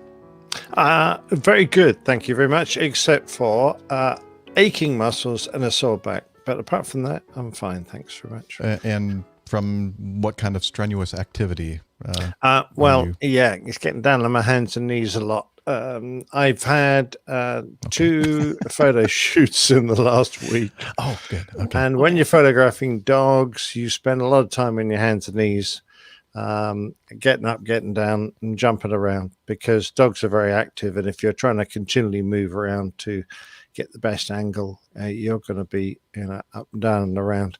And my legs don't work quite as well as they used to, and particularly my knees get dreadfully sore. So and a lot of time sitting here at this damn computer processing pictures, because I've got in the region of 3,000 photographs to process. Wow. So I've been very busy doing that. and trying to nurse my poor broken body. Got another photo shoot coming up on Friday. That's a studio shoot, so I'll have my client in the studio behind me and doing some proper portrait work. So that'll be different. At least that's not too bad on me. I'll be able to elevate the dog. I'll stick it on a table or something. Get it up Is that closer some to kind of a highlight. metaphor? Yeah, not really. No, I'm actually going to find something to raise it because it's a little Springer, and I can't rely on it springing all the time. It'll probably get tired. So The ceiling. yes, So, you're talking about the fact that you obviously are a professional photographer, specializing. well, let's call me semi-professional, Oh, because semi-professional. although I do make money from it, it's not like it's an income. Well, you're a very talented photographer. How about that? Well, I enjoy my And, photography. and the thank reason you. why I say that, if you're watching the video and you look at the lighting, look at how well Nick's lighting is. I mean, the exposure and everything He's else is well lighted. like very well Well, lit. lighted. Well, he's very well lit. Yes, that's for sure. But it has nothing to do with the actual lighting in this case. No, I There you mean, go. I was looking at it thinking, I wish that I could get my lighting to look like your lighting. Well, I got a couple of extra panels because most of my lighting was permanently mounted in the ceiling now, Mhm. and that was just a bit too top heavy. So I've got a couple of more panels now. down Well, my here. compliments to your lighting setup in your Well, studio. thank you, there. sir. Thank you. I hope the dog appreciates it too. I'm sure that he'll have no idea what's going on. Yeah, absolutely. But the owner, The dog's probably owner, will. however, yes, Yes. will be very, very pleased. Exactly. Yes. So yes.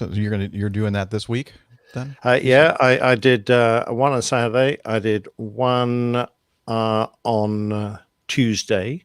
Mhm. They were all day affairs.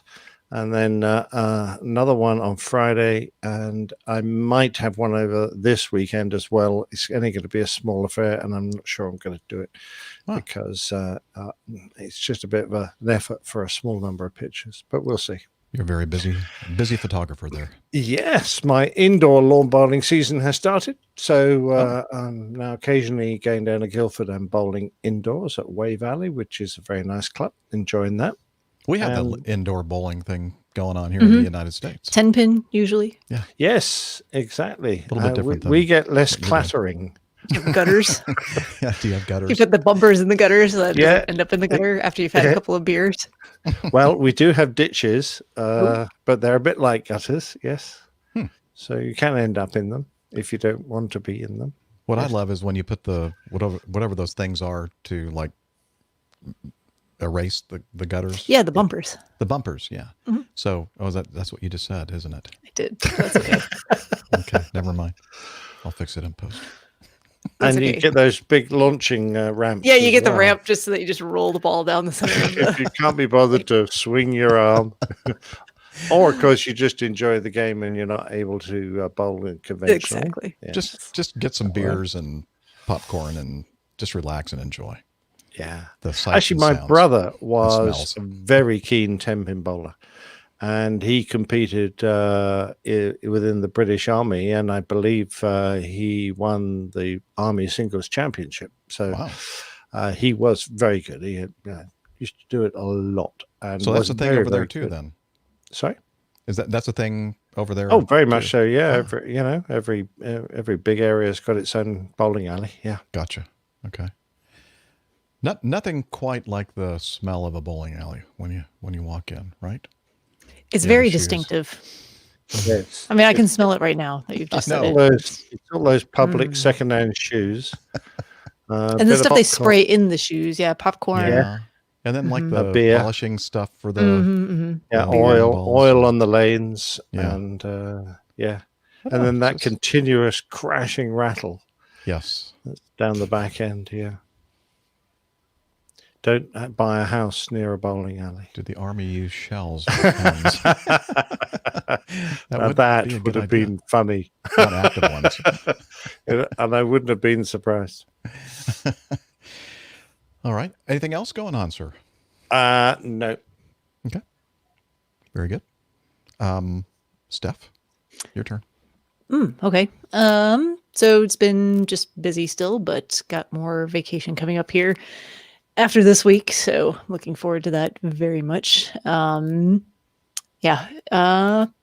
What day did we do this last week? Wednesday? I think so. Same as yeah. we've been doing it for a couple weeks in a Same row now. bat day, same bat channel. Same bat time, same bat channel. Mhm. Yeah, so I'm trying to think if there was anything really of note or different. I Any don't flying? think so. There was a little bit of flying on Sunday. Mhm. Saturday was not good weather-wise. Very low overcast ceilings for the entire day that really were not forecast to get any better and did not get any better according to the forecast, or as per the forecast. Wasn't there some sort of milestone that you achieved since the Yeah, last so episode? I did finally get to take the airplane solo. Up until now, I had not had a chance to do that, even though I was signed off on the aircraft, because just scheduling and other things, and I'm not there to take flying away from the other pilots. So, Mhm. but yeah, it just worked You're out very that considerate. there were yeah, it just worked out that way. I'm That serious. yeah. You are considerate. Not Well, toward us, but to other people. No, You are. no. We've I heard mean, stories. I reserve it for people I People care that you about. like. So yeah, Gotcha. so that was good. Yeah, it's just every time I've gone out flying, there's always been someone else there it's been their day to fly, not mine, but they're Mhm. nice enough to let me usually come along and get time and experience in the aircraft. So So yeah, Steph finally had a got her chance day. to solo the aircraft in the Kodiak. Neat. So it was very nice. Now, when you say solo, were there other people in the airplane? Yes, Like I mean solo. Like jumpers? I was the only Pilot. pilot. Gotcha. Yeah. And then So after does it- everybody jumped out, then you were solo. Then I was solo in the For real. aircraft. Yeah, Yeah. for about Does it a actually minute. fly Yeah. like a bear? I mean, is that why Yes. it's called a Zodiac? A zodiac. or a That's the- Kodiak. that's the stuff Kodiak, in the- I mean. Not a That's like Zodiac. your astrology stuff. Yeah. Well, there's a bear So out does there it in fly the like a bear? sky. No, it flies like an airplane.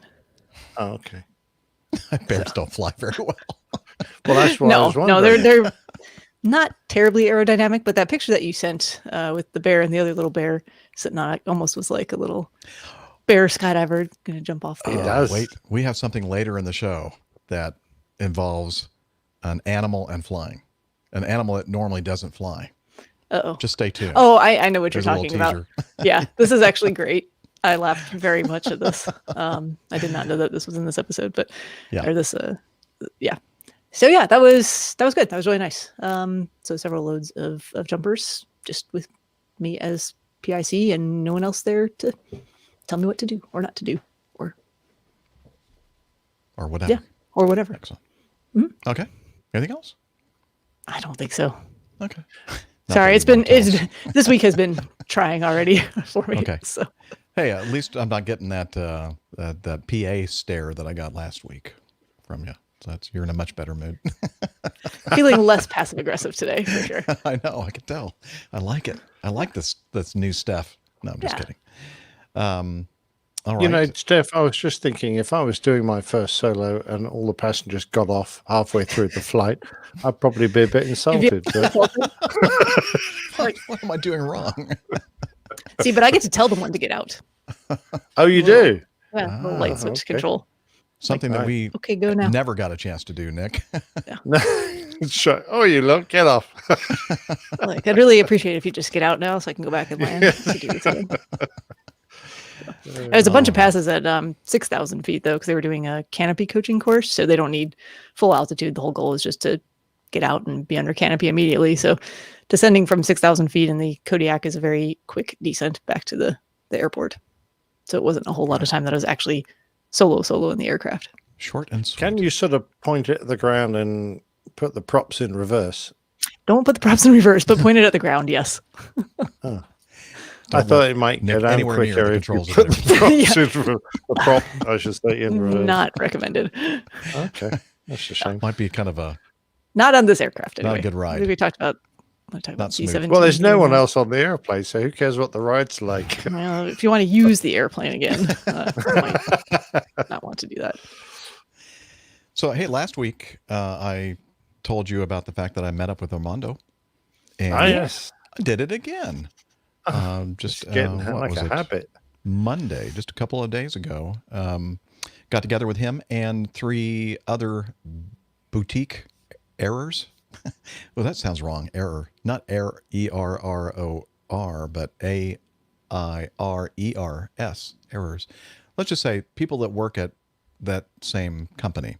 accompanied Armando to the New Realm Brewing Company or New Realm Brew Pub or whatever it's called on the in the Ponce Highlands area of Atlanta. It's very, very what's the word? It's a posh, not posh, just kind of a very popular place, very close to downtown Atlanta. Anyway, and had a nice meal and really good beer and great conversation as always. Didn't record anything, but I just wanted to do a shout out to the captain that Armando was flying with on his last trip, Ryan, and the other couple that was with us there, Eric and his fiancee Montana, and they're to be married in, I don't know, a little over a week, I think. So they're soon to be newlyweds. And anyway, I mentioned just now that that was Armando's last trip, as far as I know, with Boutique, and he's going to be starting a new endeavor, a new job, and a new chapter in his career, and look forward to hearing more about that. I'm not sure how much he has shared about that yet, or how much he wants to share at this point. So I'll just say that. Enough of that, right? Yeah, And, we're good looking luck forward to. Armando. We're wishing him good luck in his next career endeavors here, and hopefully we'll hear a little bit more about it when it's appropriate to do so. Yes, Absolutely. absolutely. It sounds like a really, really good opportunity for him. So he's very excited about it. And let's see. Well, we always shoot for 50% here on the show, and one of our favorite feedback people. I'm being sarcastic. Yeah, he's the one that sent us the feedback about the counter or the critical engine, right? And I kind of flubbed that up a little bit. Yeah, that was We had a second that go was at fun. it.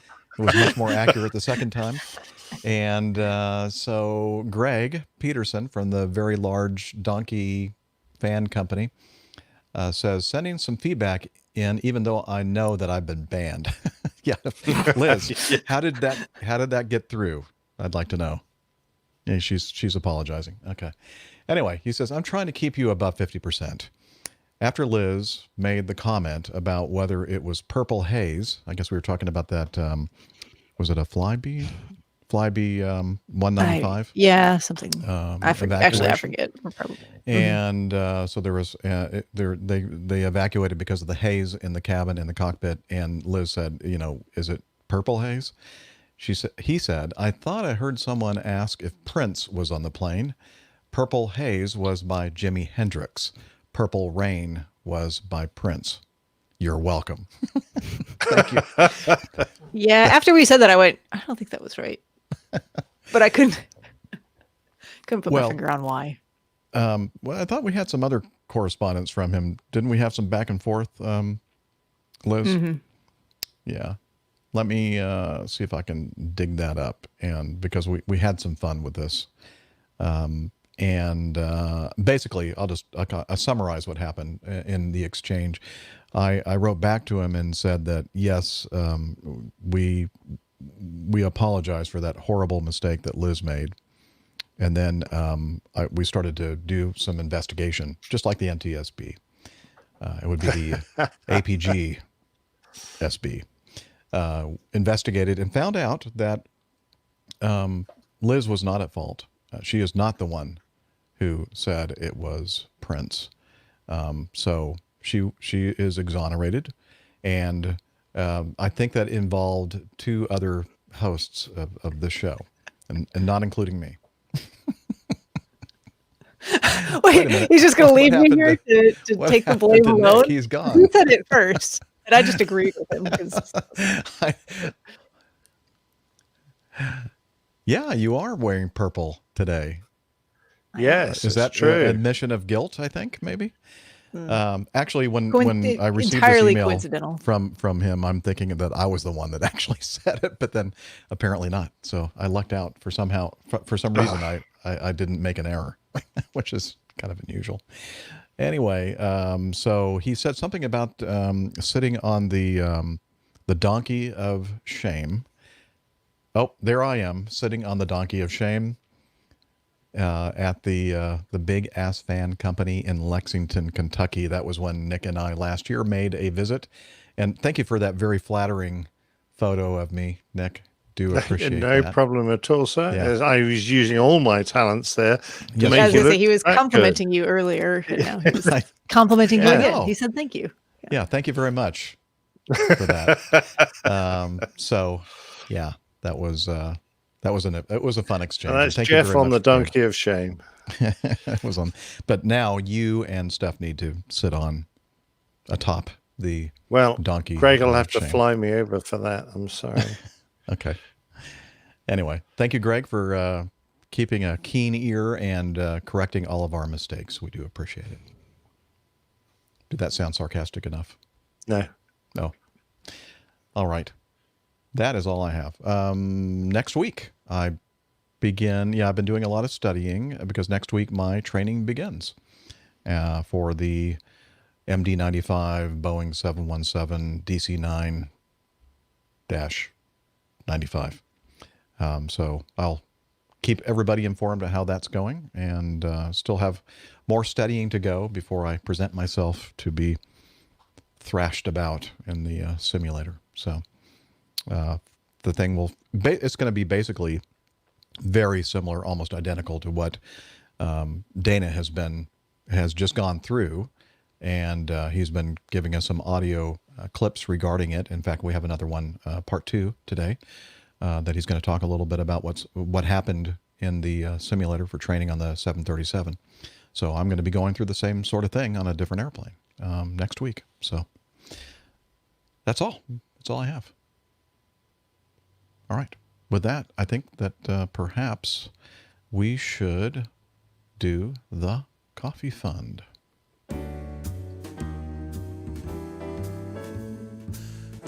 Johnny, how much more coffee? Coffee. No thanks.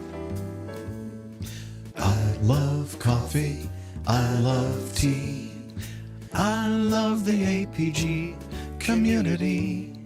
Coffee and tea and the Java and me. A cup, a cup, a cup, a cup, a cup. Oh yeah. Coffee Fund. That's Jeff Smith singing the APG Java Jive. Coffee Fund is your way to support the show financially. And Liz, I think we have a overlay to indicate those who have utilized the Coffee Fund Classic method since the last episode. And those fine folks are Tim, Alistair, David, Jason, Richard, and Vignir. Again, the Coffee Fund Classic method, basically a PayPal donation page. You can do recurring contributions with that, or you can make one-time contributions, your choice. So check that out. And the other way to do it is via Patreon. You can become a patron of the show via Patreon. And we have a couple of new producers. One regular producer, Seth Anderson. Thank you, Seth. And a new executive producer, Zach Berger. So check out Patreon by heading over to patreon.com/airlinepilotguy. Or if you want to check out both ways to become part of the Coffee Fund cadre, it's airlinepilotguy.com/coffee. You'll be glad you did. We will too.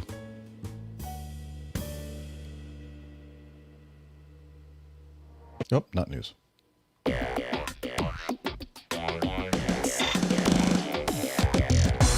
Captain, incoming message.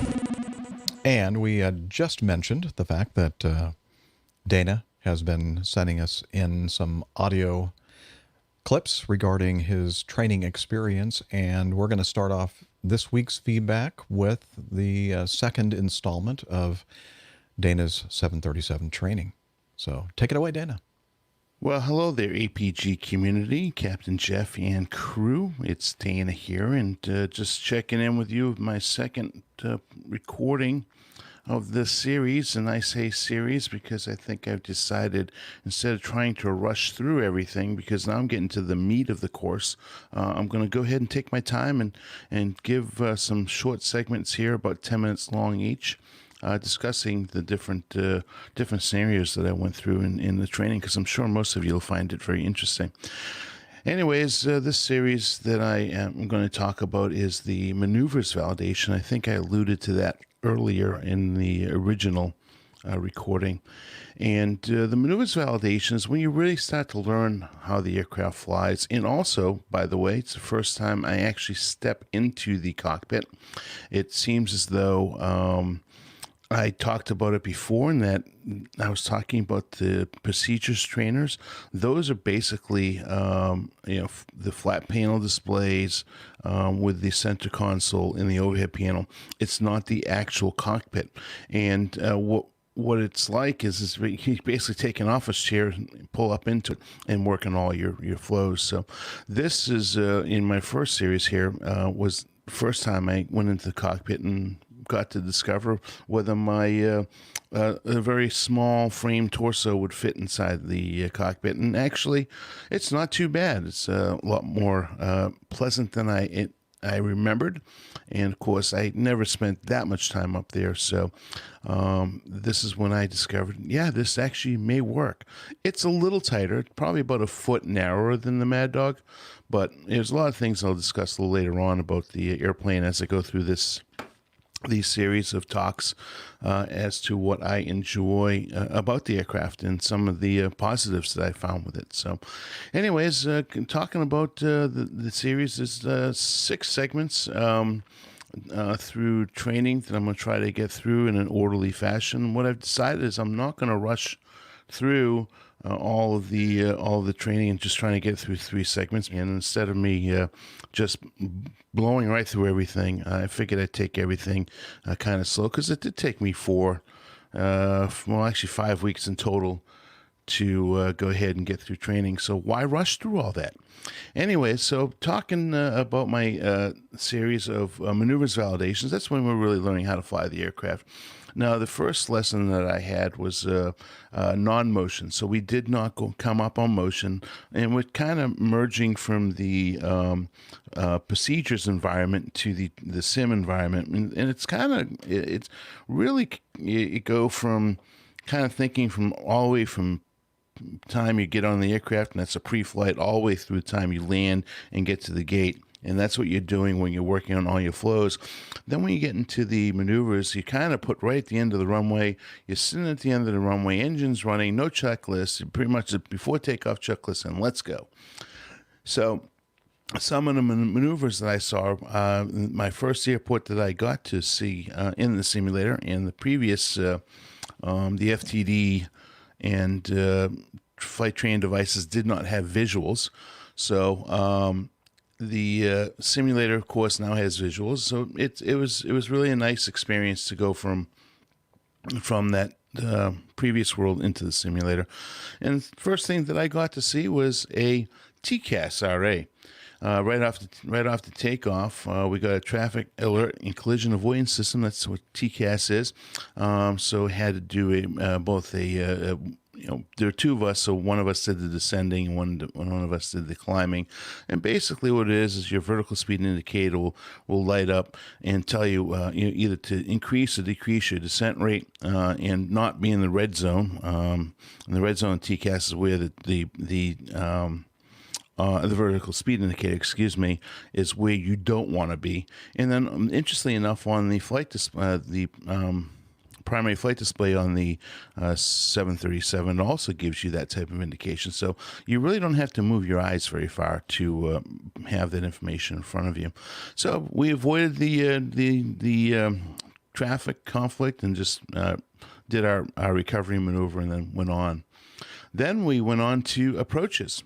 And the first approach that I get to see is what's called an RNAV approach. Now, if you don't know what an RNAV approach is basically it marries the LNAV, lateral navigation, and the LNAV, and it uses the VNAV as well. So it marries both of the things we have on the 737 into one, which allows us to do a really nice non-precision approach.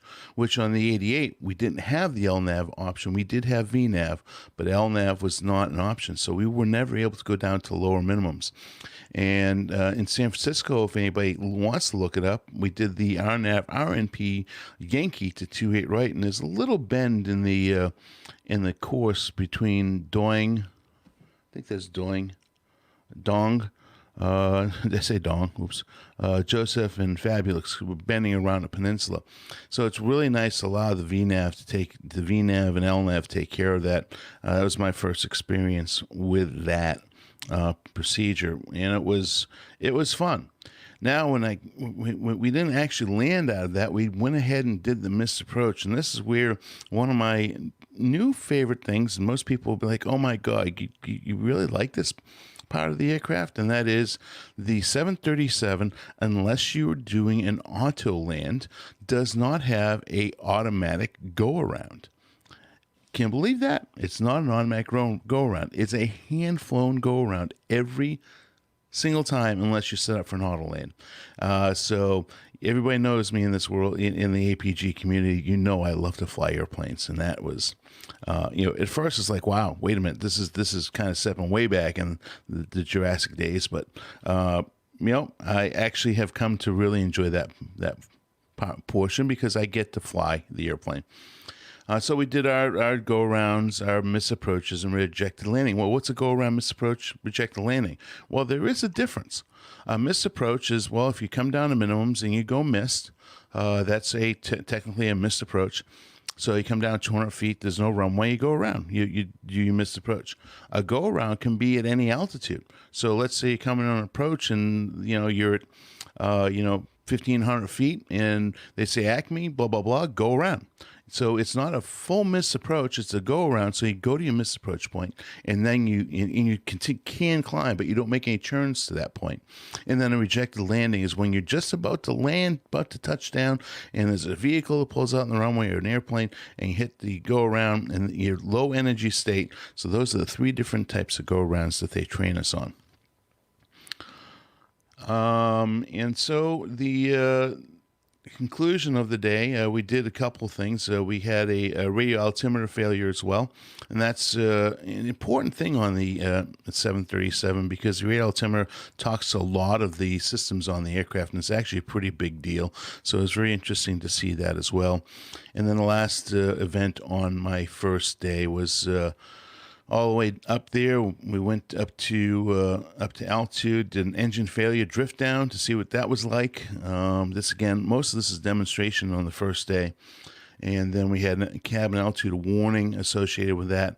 And next thing you know, we're diving the aircraft down to get below 10,000 feet.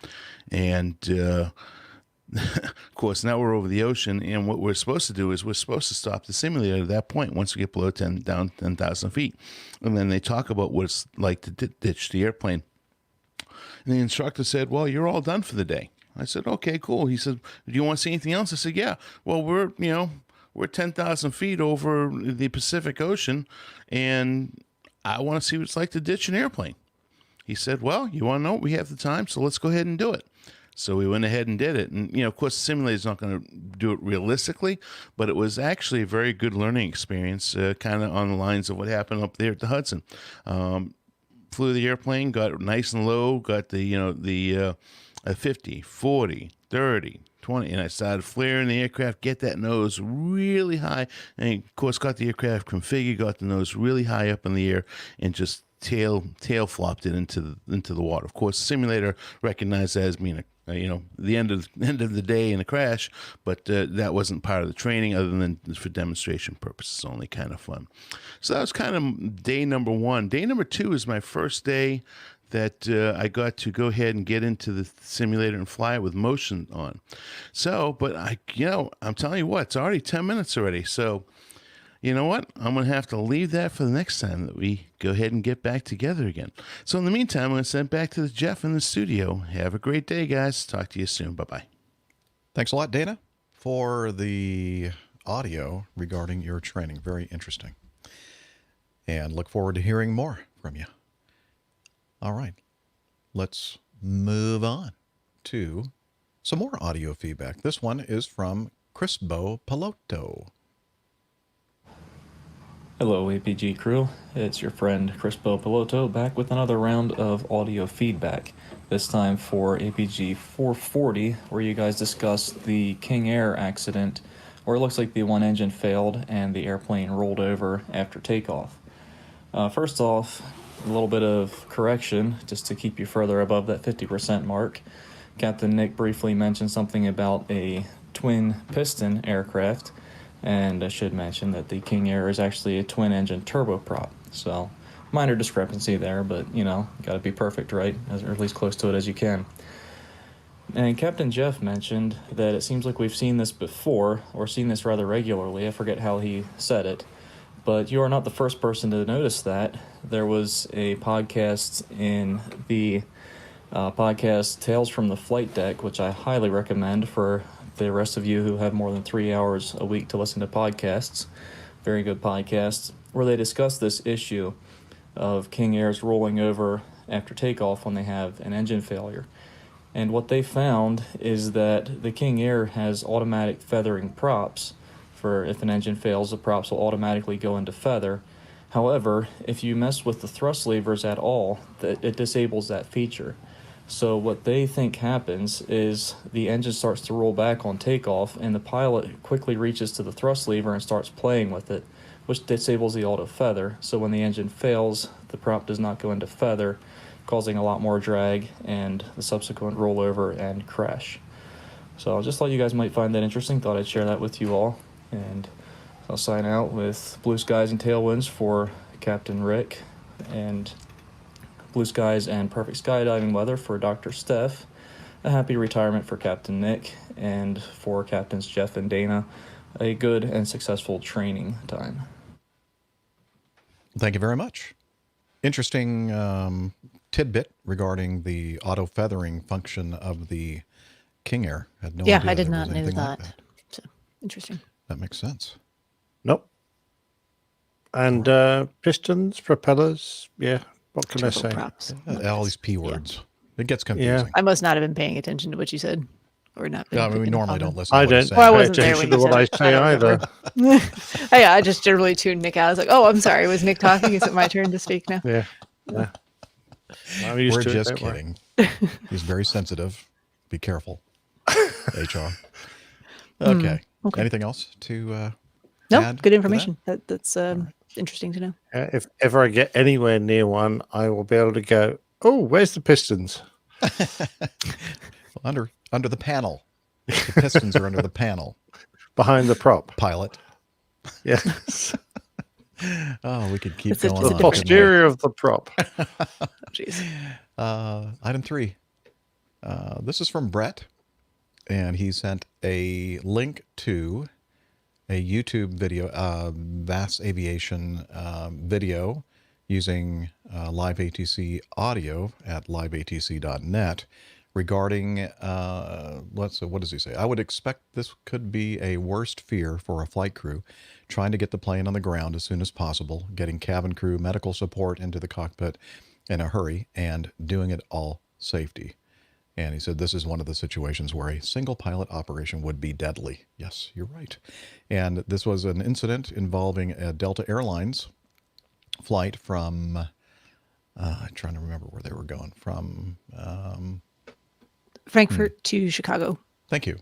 Frankfurt to Chicago. Oh, right there in the first line of the description. It's fine. Very clever. I'm here you to are. read for you, Jeff. Yeah. Frankfurt to Chicago flight was en route north of Moncton, when one of the pilots declared an emergency, reporting a crew member had just suffered a heart attack, and they requested to divert immediately to the nearest airport. And so it's a really well done video, as they all are. And I'm not going to play any of it. You can do that yourselves. It'll be, the link will be in the show notes. But what I did want to mention, and I did listen to this pretty quickly after this all happened, and then I went back and listened to it again, and I noticed that the top comment, the top pinned comment on this video on YouTube is by a gentleman named Matt Clark, and he says, "Thank you," in all caps, "for those of you who have been sending your thoughts and well wishes. Please know that it's greatly appreciated. I was the first officer on Flight 3343. who suffered a sudden cardiac arrest. As most of you already pointed out through your comments, my fellow crew members did a phenomenal job in taking care of me and getting the plane on the ground as quickly and safely as possible. Additionally, the airline, air traffic controllers, airport staff, EMTs, and various hospital and medical staff also did an outstanding job throughout the event and subsequent medical treatment process. Because of all their efforts, I'm alive and well today. Needless to say, I am incredibly fortunate to have survived this event and have essentially made a full recovery. All of this is due to the heroic efforts of the other pilots and so many other great people along the way. While I am currently no longer able to hold a valid FAA medical certificate, I am working with a variety of medical experts in addition to undergoing various testing and treatments to try and pinpoint the underlying medical issue and treat it. Of course, it remains to be seen whether or not we will be successful in that endeavor, along with being medically cleared to fly again. However, I am otherwise completely healthy and able to go about my life without any restrictions or limitations aside from flying planes. I now belong to a community of people in this world who live with an implanted defibrillator and pacemaker, which ensures that if another cardiac event or issue does occur, I will have every chance of surviving. Overall, I simply cannot give enough praise to the captain and the other first officer, whom I credit with saving my life. Additionally, I'm grateful for all of the doctors of the Moncton and St. John hospitals, along with Delta Airlines and many other people who really went above and beyond in helping and supporting me and my family. Also, thanks to the group at VAS Aviation for putting together the video and to the individual who recorded the ATC audio. Lastly, thanks to all of you for your kind words and well wishes. Isn't that awesome that the guy that was actually involved in this took the time to send in this comment and thanks. It's pretty cool. Well, it's nice to get the feedback too that he's doing well at this point. So you should listen to the video. It's very compelling. Let's just put it that way. So, thank you. I'm curious, Steph, in your studies concerning defibrillators, and I know it's not your area of expertise, but if you've got one fitted inside yourself, and a defibrillator and pacemaker, and you're having an episode and someone slaps an external one on you at the same time, is there any likelihood they're going to fry the internal one or get a double shock or something? To be honest, I don't know the answer to that specific question, but having just done my basic life support research yesterday, if someone does have an implanted defibrillator or pacemaker and you can see it there, you just don't want to put the pad over that. Oh, okay. Fair enough. All right. But you're still... And presumably you can see the scars. Usually, yeah. Okay. You should be looking at, bare chest, so you should be able to see what's going on. Yeah. And there's also a big sticker that they put right there. Little tattoo. A great big tattoo, yeah. A tattoo, yeah. Okay. Excellent. Well, thank you again, Brett, for referring us to that VAS Aviation video. All right. George writes in, George Nolly of the Ready for Takeoff podcast. Regarding, you remember he sent in some feedback before, and he talked about the fact that he was a 737 second officer, and we all tried to figure out exactly what he was trying to tell us there. And so I wrote back to him, or actually we said it in the podcast. Hey, George, if you're listening to this, why don't you send us some feedback and explain what the heck you're talking about? So he says, regarding Boeing 737 second officer, back in the 70s, the rule was that a flight engineer was required for any airplane with a gross weight of over 80,000 pounds. And it gives us a link to basically the FARs, 91-529. But Boeing designed the Boeing 737 as a two-pilot aircraft. Some airlines flew it two-pilot. Others, like United, flew it as three-pilot. The third pilot was called the second officer, and that's what I was for 3 months, as I was about to be furloughed. It was totally a case of feather bedding, since there were no meaningful duties for the second officer. As I recall, I did the external inspection and read the checklist. And I could be kicked out of my seat when the FAA came on board. So it tells you right there that it's not really a required position in the airplane. Regarding, I was going to say something to the effect that it sounds like you were even more worthless than the first officer in a 727. Oh, I did that for 7 years. I can say that. I can say that. I mean, I feel sorry for you then. no, it was the Oh, dear. best job other than first officer of the L-1011. 10 years of my career flying in the airlines were just amazingly easy and wonderful. It was like being retired, basically, and just flying to the next party. Fantastic. So, yeah, don't feel sorry for me at all. Let's see. George continues, regarding minimum control airspeed, Miami Rick explained the thrust asymmetry compensator, the TAC, perfectly.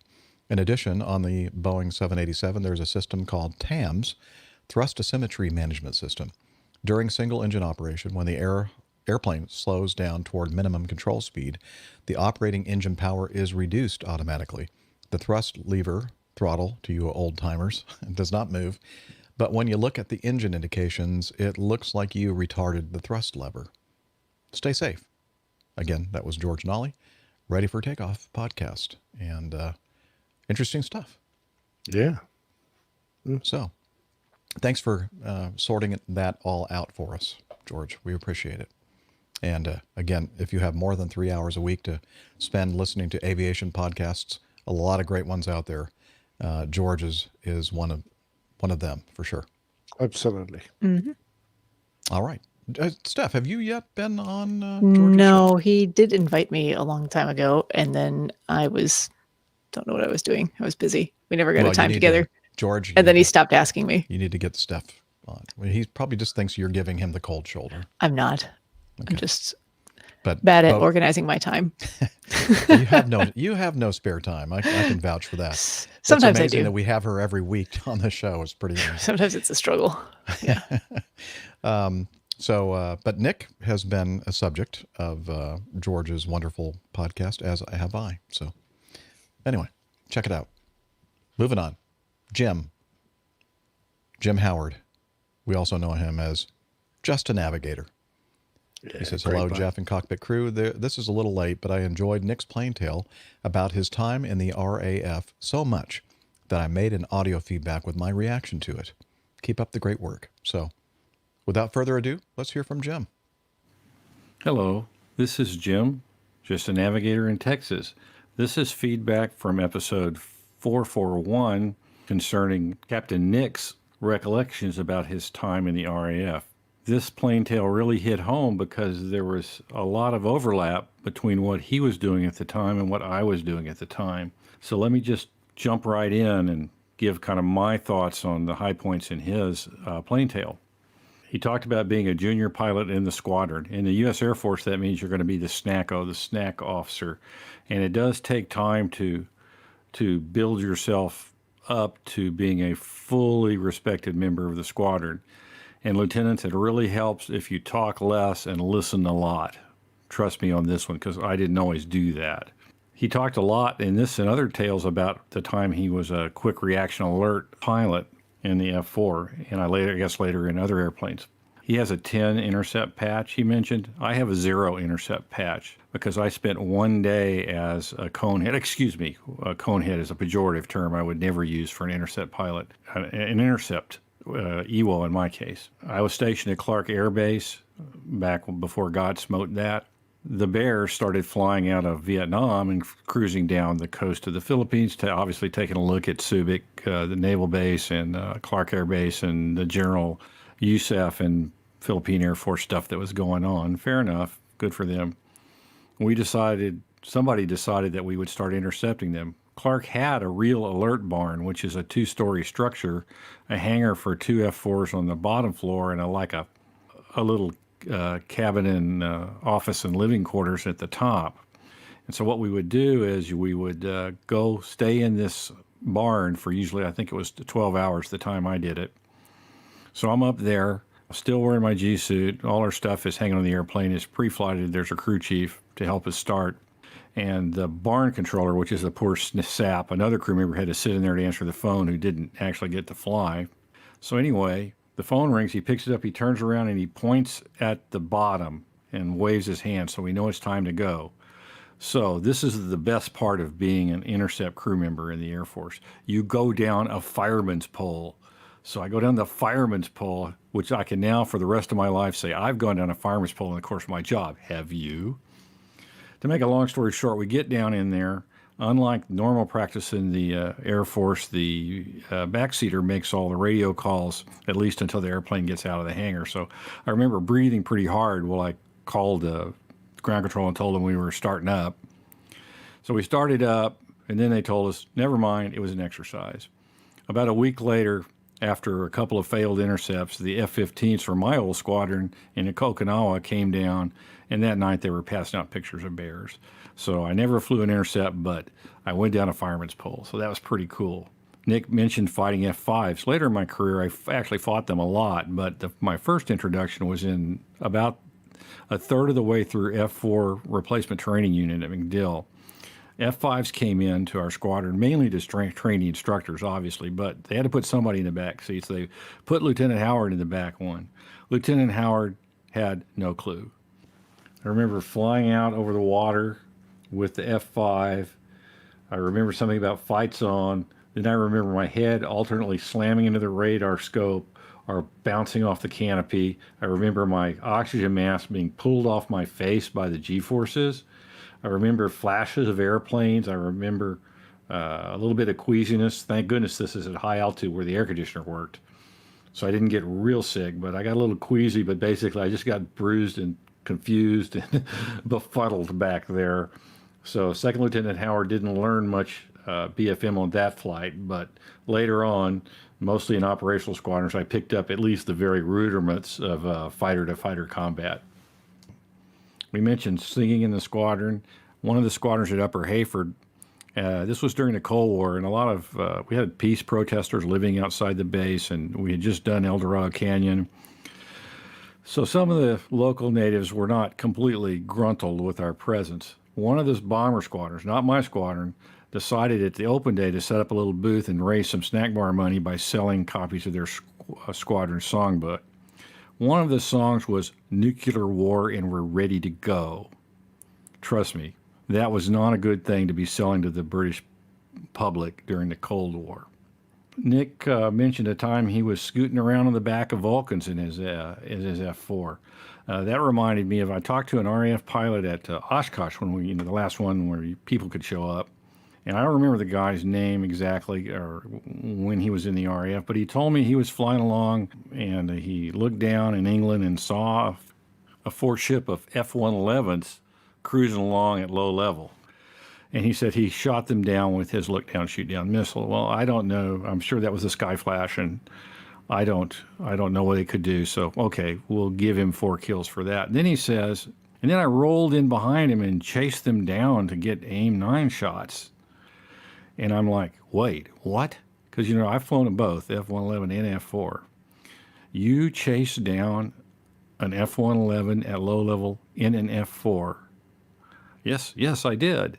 I caught up with him and gave him all my my sidewinders. And I was after my jaw dropped and I thought about how that would actually work in any F-4 I'd ever flown. I said, how much gas did you have left after you'd done that? Oh, I flamed out on the taxiway. Because that's what would happen if you were foolish enough to try to run down an F-111 at low level in an F-4 or any other airplane that has that roughly fuel fraction.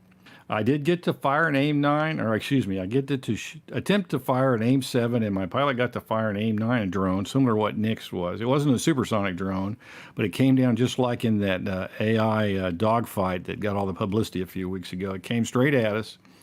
I locked it up with the radar, the way the F4 APR 120 radar, which is much more primitive than the one Nick had.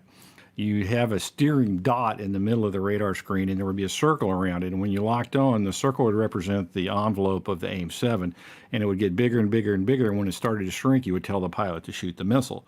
So just like Nick's backseater, I'm all tense. My shoulders are, wired. I see the circles getting bigger and bigger and bigger, and it starts to shrink a little bit. And I say, shoot. And I hear a clunk, and nothing happens. The way the AIM-7 works, it's recessed in the belly of the F-4, and it falls out about a foot or so and a lanyard pulls a pin out that fires the rocket motor. Well, in this case, the lanyard broke. The pin never pulled. The rocket just fell into the South China Sea off of the Philippines. However, we did have a little fun. This is all pilot stuff, as Maverick would say, or Goose would say. As soon as we didn't shoot, the drone started a 360-degree hard turn, and my pilot, a really good pilot named Greg Rice, did some of that magic pilot BFM stuff and got behind him and shot him with an AIM-9. As Nick mentioned, we didn't put warheads in those, but they had telemetry, and it was judged a hit. So, that was good. That was fun. One more thing he mentioned was Benbecula. Benbecula is on the west coast of Scotland. It's a large, long-range, early warning radar station and a great friend of the EF-111 Raven community. Benbecula is a long, thin island off the coast of Scotland. Not much there, really, besides this radar station and some villages. That part of the country, the world, is incredibly beautiful. If you can ever get an airplane of any size and fly up and down the west coast of Scotland, you won't regret it. Now, if you can come up there to Benbecula from Leuchars, give this proper salute to the F-4s if they come to bother you like they sometimes do. Scoot across Loch Ness, pop up to what we would call a close-in jam orbit, about 3,000 to 5,000 AGL, where you can see the site, and give them a good dose of electrons. They really love that. They fill training squares and something happens, because I don't think much happens on the island of Benbecula day to day. And then then when you're about ready to go home, the controller will ask you for a bubble check. And what he means is he's concerned about the state of his radome, make sure there's no holes or tears or anything in it. So he asked us to check it out. I mean, the weather's really, really rough at times up there in the western part of Scotland. So we're happy to oblige. So we'd sweep the wings all the way back, or most of the way back, light min burner, lower our nose a little bit, and give that radome a really close inspection. And they liked it, and we liked it, and everybody had a good time. And I went back, landed, and I would think, they gave us 32,000 pounds of free gas, let us fly across Scotland, up Loch Ness. I bet they don't let you do that anymore. I stayed in some bed and breakfasts there, and the landlords hated it when people did that. But fly up Loch Ness, pop up, do a little low level around the western Scotland, one of the most beautiful places in the world, pop up, jam Benbecula, bubble check them, come back a little bit low level, a little bit more, pop up, go back and land, and they actually paid us to do that. So that was frickin' amazing. Anyway, that was a great plain tale, Captain Nick, and I thank you for giving it to me. It brought back a lot of super fond memories. This is Jim, just a humble navigator in Texas. Oh, just a humble navigator now. Always great to hear from you, Jim. And yeah, you have some great stories, and I chuckled at every one of those. Yeah. Absolutely, yeah. And some of them brought back memories for me as well. I'm trying to chase down a 4-ship of F-111s. They're fast. Nearly running myself out of gas. Flamed out as I touched down. They were toying with me most of the time because I had 3 tanks on and I couldn't really get much over 600 knots. Every time I got close, they'd just tap the burners and just step away several miles, and then they'd take the reheats out, and I'd struggle along, try and catch them up again. You could get them over land only because they were terrified of going supersonic over land. Let them rip. Yeah. Over water, yeah, that's right. And I too have done a few flypasts of the various sites we have around the United Kingdom, the old radar sites. Benbecula and Saxe Vord was another one where you can get at them by coming up a valley because they're up on a cliff, and you can get right underneath them and then come over the top of them inverted, and it was always great fun. But you had to be really careful of the seagulls because there were an awful lot of birds around there. Yeah, that would not be a good ending. No, that would not be. No, that was. I really chuckled about the his ride in the F5. Yes. Yeah. I vaguely remember something about fights on or something. Mask coming off. That's pretty amazing.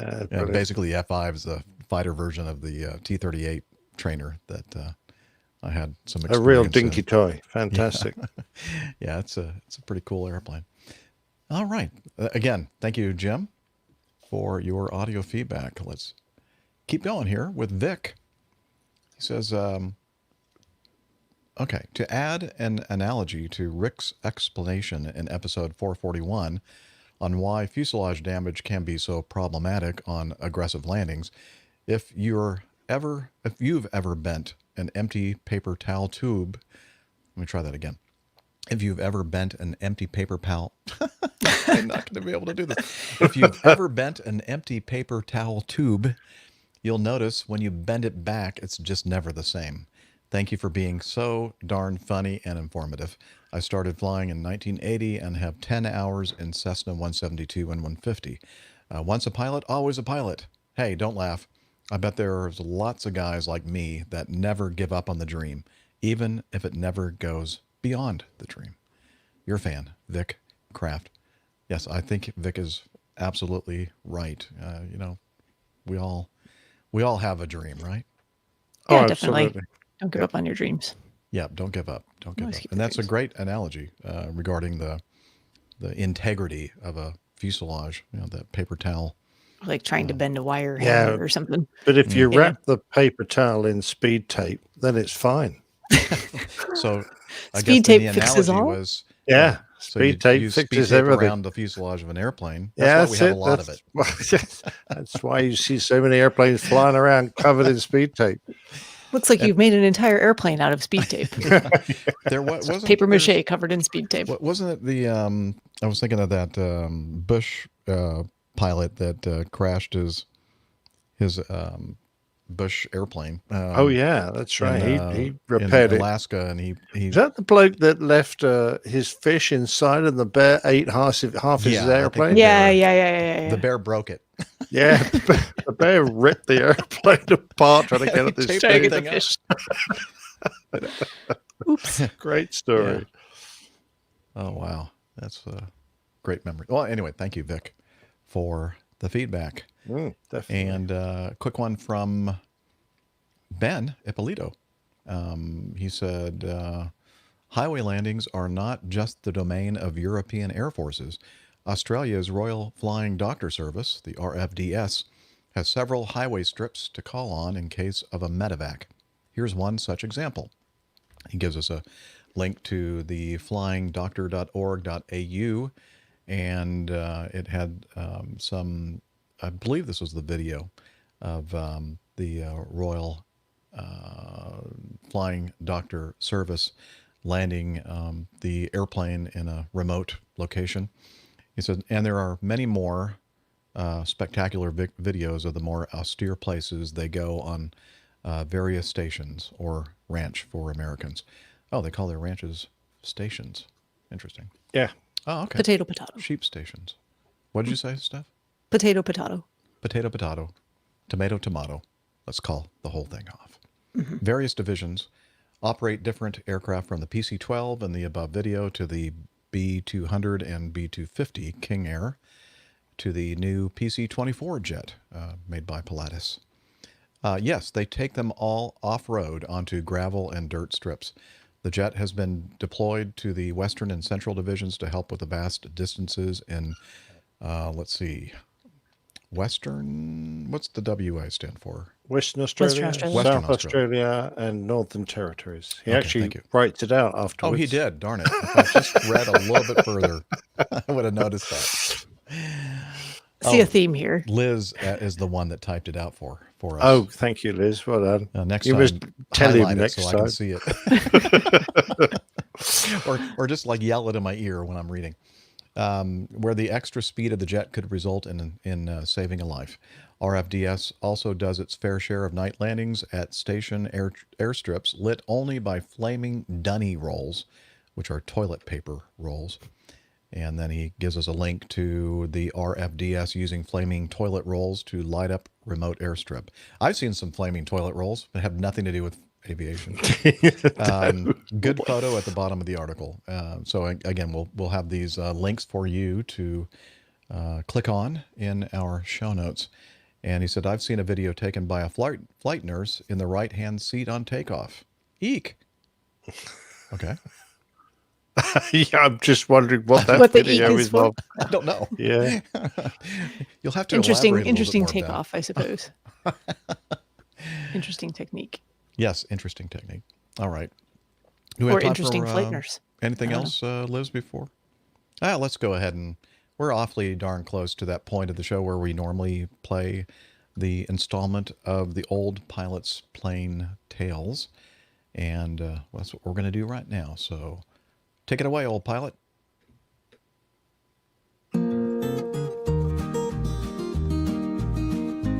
The Old Pilot's Plane Tales, The Wonderful Life of Brian. As Boeing comes out from under the dark cloud that has hung over them since the loss of 2 Boeing 737 MAXes, I'm looking back more than 53 years to the first flight of a 737 and the man at the controls that day. His name may be unknown to many of us, but I'm sure by now that you know of my interest in such people, the ones that are not quite household names but definitely deserve to be. Any of Brian Weigel's achievements would be enough for most of us to dine out on for the rest of our lives.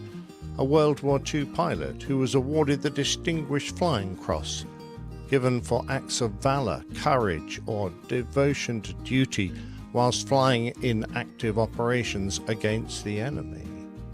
A man who flew hump missions in a venerable C-47 and who saw 3 of his comrades go down in a single day. A pilot who volunteered to fly bombing missions for the fledgling Israeli Air Force, who taught Howard Hughes to fly jet aircraft, and who became a notable test pilot, and yet was one of the most unassuming people you'd ever want to meet. His life started in Seattle back in 1924. His mother was English and his father Canadian, but the Great Depression was looming, and in response, when he was still a toddler, his family moved to settle on his grandfather's farm near Crossfield, not far from Calgary. Eventually, the whole family would be renaturalized as Canadian citizens. When he was 10 years old, Brian had his first momentous experience with an aircraft. A flying doctor was having engine trouble, and he made a precautionary landing at the ranch. I'd never seen an airplane close up, Brian recalled. We were all fascinated. The pilot himself was a heroic figure, with his flying helmet and goggles.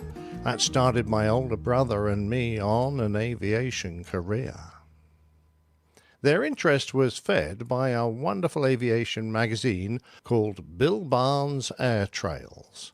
It was perfect flying fodder for the 2 youngsters, keen to find out all they could about this exciting world that existed up in the skies. With tempting articles like, "Aviation is growing fast. Get into it now. Aviation is a young industry for young ambitious men. Aviation is a profession in which a young man like yourself can make good money quickly, with opportunities ahead for bigger and better jobs. Aviation jobs pay $40, $60, $75 a week and up to many.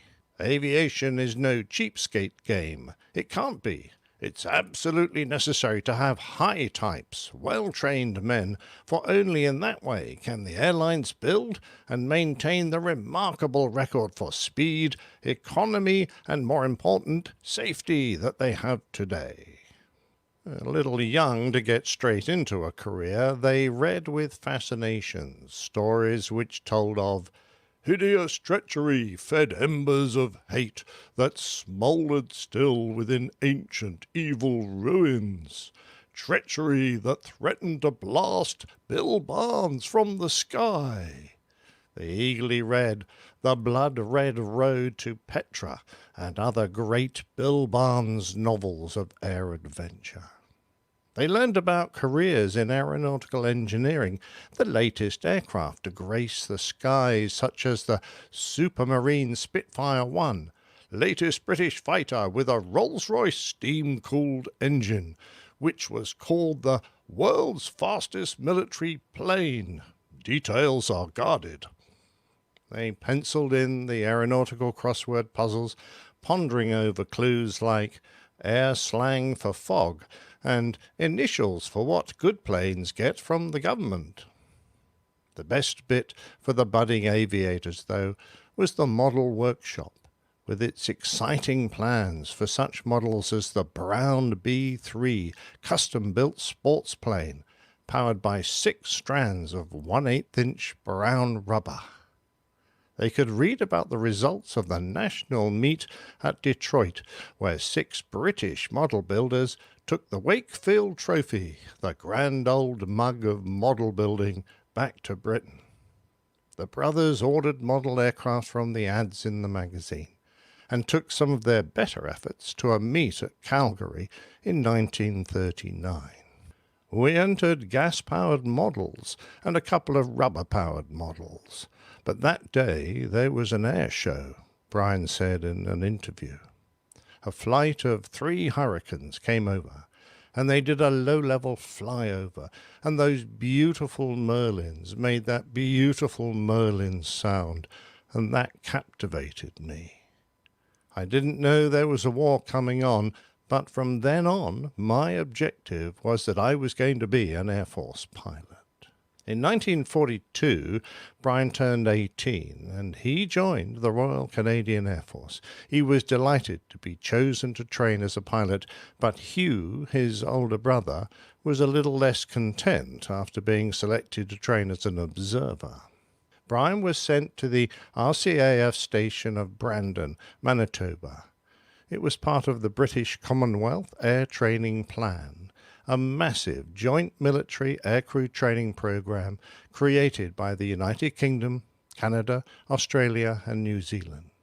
It remains the largest single aviation training program in history, responsible for training nearly half of the pilots, navigators, bomb aimers, air gunners, wireless operators, and flight engineers who served in all of the participating countries' air forces during the war. Brian would have trained on a variety of aircraft, such as the Canadian-built Tiger Moth, Boeing Stearman from over the border, and possibly the indigenous designed and produced Fleet Finch biplane. He would have spent hours being bounced about on the wheezing bellows that supported the crewed Link trainer, nicknamed the Blue Box, a very early flight simulator used to hone the budding pilot's instrument flying skills. Destined to fly multi-engine cargo aircraft, Brian most likely spent hours aloft in the Cessna Crane twin-engine advanced trainer as well. Training complete, Brian was sent overseas to Europe as a combat cargo pilot, flying the workhorse of the armed forces, the Douglas C-47 Dakota. Then, just before D-Day, he was transferred to India, flying with the Canadian squadrons in East India near the Burmese border. He carried supplies of food, ammunition, fuel, and troops between India, China, and Burma for the fight against Japanese forces. Brian Weigel flew the hump, those dangerous and difficult missions over the Himalayas that were no less dangerous than their rough destination airfields. Flying over the hump proved to be an extremely hazardous undertaking. The air route wound its way into high mountains and deep gorges between North Burma and West China, where violent turbulence, winds up to 200 miles an hour, severe icing and other dreadful weather conditions were a regular occurrence. Lack of suitable navigation equipment, radio beacons, and inadequate numbers continually affected airlift operations. Exhausted crews flew as many as 3 round trips every day. As a result, the loss rate was appalling, with over 600 aircraft being lost or unaccounted for during these supply missions.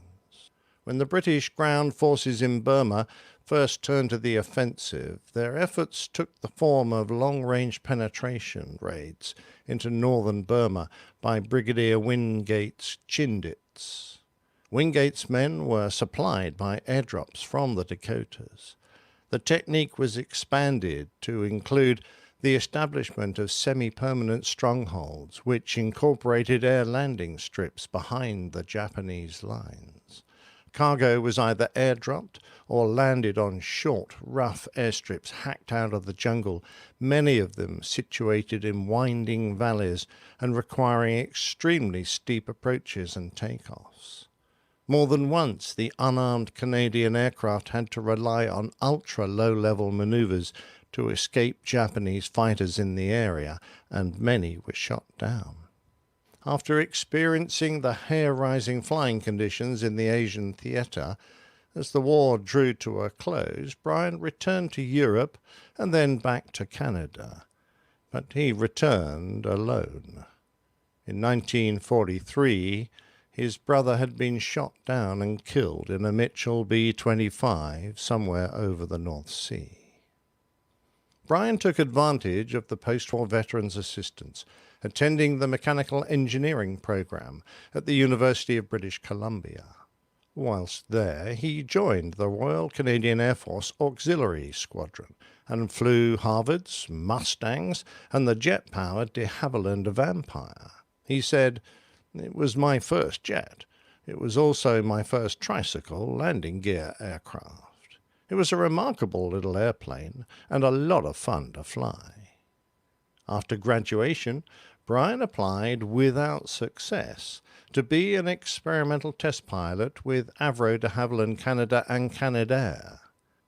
In 1948, he took time out to return to war when he flew bombing missions for the fledgling Israeli Air Force. The IAF's first military-grade pilots were all foreign volunteers, both Jewish and non-Jewish, mainly World War II veterans who wanted to collaborate with Israel's struggle for independence.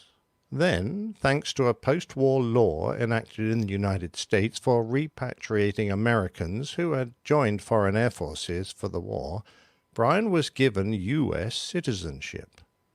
I was a minor when I joined the Canadian Air Force, and although I had no intention of doing anything with American citizenship, the fact was that I was covered by that congressional law by accident. To this day, I have dual citizenship, Brian explained. Unable to find employment in Canada, he wrote to American aviation companies, still without success. At his wit's end, he called his father, asking if he had any friends in Seattle who might be able to connect him with Boeing.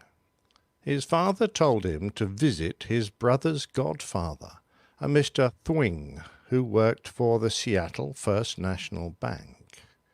He drove his rattly old car to Seattle and asked if Mr. Thwing could assist. He said, "Well, Brian, I know the chief pilot. Would that help?" "Yes, Mr. Thwing," said Brian, laughing. He picked up the phone and called Boeing's Elliot Merrill. He turned to me and asked, "Do you have an engineering degree?" "Yes, Elliot, he has an engineering degree." "Do you have jet time?" "Yes, Elliot, he has jet time." That was the golden key.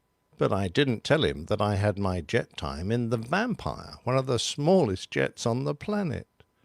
Brian was interviewed that very day, which heralded the beginning of a 40-year career with Boeing. He moved to Wichita with his new wife and family and immediately joined the B-47 Stratojet bomber program as a production co-pilot.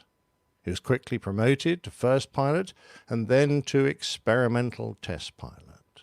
After graduating from the U.S. Air Force Test Pilot School in 1953, Brian returned to Seattle, becoming the lead project pilot for the B-52 Stratofortress bomber. Then he moved to the commercial side of things and did flight testing of the 707 airliner. He was promoted to Assistant Director of Flight Test in 1966, and then on the 9th of April 1967, with Lou Wallach beside him, he flew the maiden test flight of the brand new Boeing 737. He knew it flew well, but he said, 50 years ago we had no idea. We were hoping to eventually sell enough to break even, but the 737 took the aviation world by storm, and has been improved steadily since. It obviously filled an incredible need. When asked by a reporter what he thought about the new airplane, Boeing's president, Bill Allen, replied, "I think that they'll be building this airplane when Bill Allen is in an old man's home." He was right, and on the 13th of March, 2018, the 10,000th 737 was delivered. That first aircraft was used as a Boeing test aircraft until 1973, and then sold to NASA, where it was put to use as a flying research laboratory. NASA eventually donated the aircraft to the Seattle Museum of Flight, where it was lovingly restored. When not working at Boeing, Brian picked up an unusual hobby. He became a record-setting hydroplane pilot. Seattle didn't have major sports at the time. The population was much lower, he said. People would flock to the water to watch the races. It was pretty bumpy, and you're driving at incredibly fast speeds. My rudder broke off once. I was doing about 160 miles an hour at the time. My boat did a 360 at high speed. In 1969, Brian was sitting in the co-pilot seat for the very first flight of the Boeing 747. During his 28 years as an active test pilot, he also flew the 727, the 757, and the 767, logging time in all of Boeing's contemporary planes. He was elected a Fellow of both the Society of Experimental Test Pilots and the American Institute of Aeronautics and Astronautics. Later, as Boeing's head of test flight, Brian was an early champion of women in aviation, giving them opportunities to excel in a previously all-male field. Far from the Hollywood stereotype of a macho test pilot, Brian had a quiet, gentlemanly presence and gladly offered his time as a mentor to anyone passionate about aviation. He sponsored minority engineering students at the University of Washington. He volunteered to tutor adults seeking their GEDs. He was one of the founders of the Museum of Flight and sat on its boards for many years. And he didn't just work to advance women and minority engineers. He assisted less fortunate people with gifts of tuition or cash. I just felt I should be doing something, and I love to help young people, he said. Just before he retired, Brian took to flying aerobatic biplanes, and after he finally gave up work, he and some partners built and flew a Glacier 2RG. He flew that little plane between Seattle and Sun Valley at 200 miles an hour. He loved flying, and only gave it up when his hearing finally required it at the age of 84. A true aviator who made countless key contributions to the field of aviation throughout his career at Boeing, during what he called the golden age of commercial jet transportation. A true gentleman, humble, kind, generous, smart, and supportive. He personified the old Boeing, said a lifelong friend. Brian Weigel passed away very recently at the age of 96.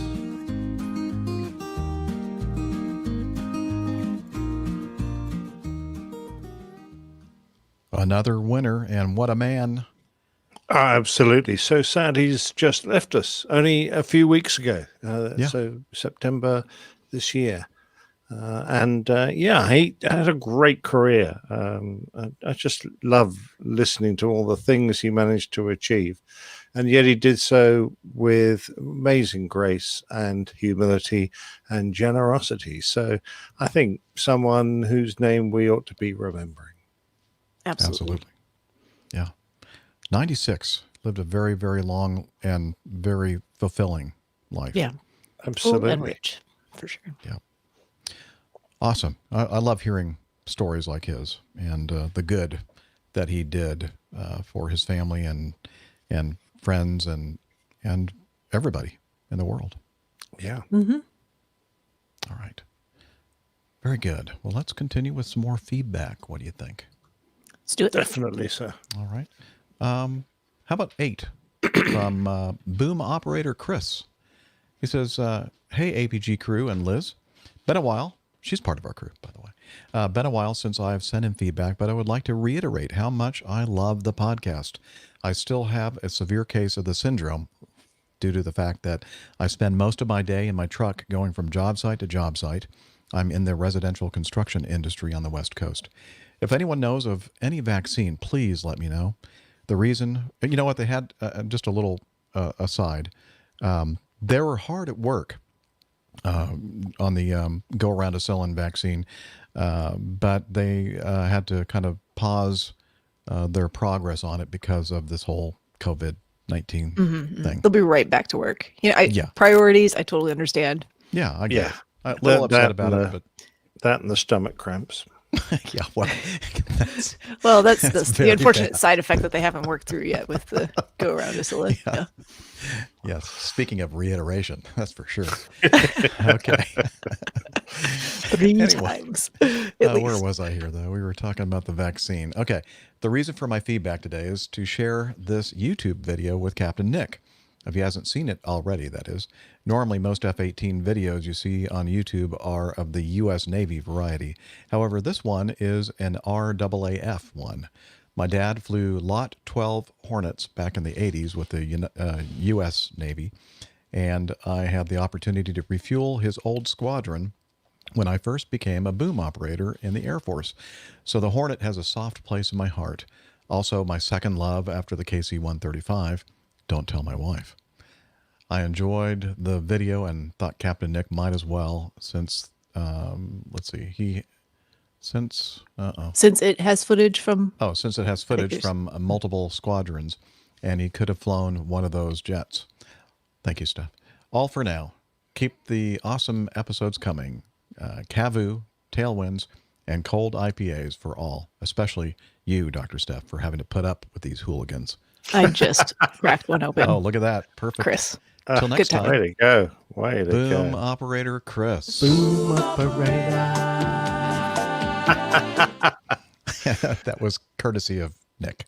Yeah, because I remember I was on exercise up in Darwin, and the United States Air Force and the Marines had flown in, and they had a couple of KC-135s there, and we were in a hotel because all the bars are sort of generally attached to hotels in Australia. A lot of them are anyway, and we're in a bar basically. And these KC-135 crews were just giving it large. They were having a ball. And when Sade sang that song, they all started singing Boom Operator to the words. It just sounded so funny. We thought it was absolutely killing, but had some great memories. And I love the video. It was absolutely brilliant. Yes, I did see some 77 Squadron aircraft. And I almost certainly flew the ones that they had in the video. But more importantly, I just got a real kick out of the scenery because it brought back so many memories, both flying around the Northern Territories, the fantastic scenery, down on the East Coast where I did most of my flying, north of Sydney, the beautiful Great Long White Beaches. It just really was superb. But I even recognized some of the landmarks around Point Stevens and Newcastle and where my old base used to be. So, yeah, it was a fantastic 3 years I spent there. And it was a lovely chance to relive some of those memories. So thanks. Now, you're half Australian, right? I am. I haven't worked out which half. The good half. Yeah. Yeah. Do you miss it at all? Better looking half? Yeah, the better. Well, all Australians are good looking, of course. That's why I said. Yeah, I do. I would love to have stayed out there, but I wasn't allowed to. The Air Force wouldn't let me stay because at the time, the Australian Air Force were looking for pilots. They, in fact, recruited some ex-F-18 pilots from America who came over and worked with the Australian Air Force. But my Air Force wouldn't release me for another 3 years, so I had to go back to the UK. And by the time they did release me, it was the middle of the Gulf War, and no one was employing airline pilots. So I basically, stayed in the UK and then got a job in the UK. So that was my first job with Virgin, and that's been what I've been in more or less ever since. So, yeah, it would have been great. And apart from the fact that in those days when I was out there, I could have sold my house in the UK and bought a mansion. Now it's exactly the opposite. Really? Yeah, I'd need I'd need to sell a mansion in Australia to buy a hovel in the UK. I mean, the prices have gone up considerably since those days, since the 90s. Haven't they everywhere, huh? Yeah. Great. Well, I'm glad that provided some great That was memories for super you. feedback. Thanks very much indeed, Chris. All right. Let's move on to Ethan. He said, I've been listening to your podcast for about a year now, and I'm really glad I found it. I've always been an aviation lover and a hobbyist at heart. As a kid, I always imagined myself one day a captain for a major airline. As we all know, life is dynamic, and instead I ended up in the healthcare world. I spent the majority of my early career in air medical services, buzzing around the Northeast in helicopters. Fast forward 10 years, and now I'm in healthcare administration, still daydreaming of the cockpit life. Anyway, enough of that. My question to you guys, what happened to the 3-engine airliners? What was the cause of their decline? ETOPS changes? Fuel efficiency? Why do they still exist in the cargo world? Looking forward to hearing your feedback. Stay safe and healthy. And again, this is from Ethan Kurtzman in Connecticut. So, I don't know. What do you think, Steph? I think that his paragraph of possible answers to why we don't see the 3-holers anymore, I think he's nailed a couple of the very... Yeah, I think fuel efficiency, primarily. Yeah. You know, 3 engines burning, and then you have all the maintenance on 3 engines. You know, exactly. That extra engine and cost. Yeah. And we have very efficient engines now. So you can have 2-engine airliners. Very reliable engines. And Very reliable ETOPS engines. has something to do with that. Yeah. So he nailed it, man. And yeah, so he also asks, well, why are the cargo people still using these 3 holders? Because they're cheapskates. They don't want to buy new airplanes. Well, they're still using the 7.4 as well. That's 4 engines. I think we have a couple of those freight dogs in our live audience. Maybe they can chime in and give us their idea of why you see so many of these beautiful 3-engined wide bodies still out there flying in the cargo world. That's true. Yeah. The 7.4, of course, with all 4 engines, is doing a fantastic job. And I think basically... See a lot of MD-11s and things like that. Yeah. As opposed to the fickle passengers who, sometimes just don't pitch up for a flight. I think you can always pack a freighter full of stuff because you've got a huge, great big hangar with thousands of boxes waiting to go places. It's not like they're going to get lost in the bar in the airport and not pitch up for the flight. So I think they're a lot more reliable than the average passenger. So, and you can offset those costs, I think, much easier than you can on a passenger outfit. Yeah, that's for sure. All right. Well, no response from our freight dogs in the live audience. They probably fallen useless. asleep. Mm-hmm. Yeah, they're useless. Yeah. They're probably all drunk again, like most freight dogs. No, actually, they're probably going to work right now. Yeah, they probably are. Oh, that's true. The sunset. They're off. They got to go to work. All right. Chris writes in. Chris is a friend of mine from and fellow podcaster from the old days, my Catholic podcasting roots and the StarQuest Production Network. He says, "Hi, APG crew. Astonishing Legends is a podcast that deals in depth with different kinds of legends, from UFOs to the Pied Piper." The Pied Piper is a legend? I thought that was a real thing. They just that's right. That's one of Liz's ancestors.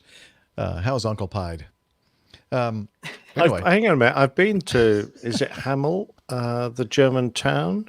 And Hamel? they've got Oh yeah. they've got statues and stuff to the Pied Piper there, so it must have been real. he must have. They just did a 2-part series on the D.B. Cooper affair, and I thought you might be interested. No, he's a legend. He didn't. That didn't really happen. Oh no, I don't think so. They tend to have happened. a pretty even-handed take on things and look at multiple possibilities in every one of their shows. The series for D.B. Cooper is about 2.5 hours long between both parts, and then he gave us links to both episodes, part 1 and part 2. So we'll have those in the show notes for you if you guys want to check it out. Again, that's Chris. Hope everything is going well with you and Tanya and your child, or maybe you have more by now. I don't know. Haven't been keeping track. Thanks, Chris. All right. Continuing on. This one's from Mike Cochran. And he said, in reference to the discussion on APG 444, just the last show, on pilot readbacks, I located this in the AIM, the Aeronautical Information Manual. It looks like placing the call sign on either side of the transmission is acceptable here in the United States. Hang on a minute. You guys just don't use the call sign, let alone putting it on either side. I do. Don't use a speak call for sign? Everyone. We use our call signs. What are you talking about? Well, you There are must people be the only two pilots I've ever heard. Oh, Nick. Old curmudgeon is peeking up through the hole in the ground. Yeah, I know. We told you a million times not to exaggerate. Yeah, that's true. Okay. From the AIM 4-4-7, pilot responsibility upon clearance issuance.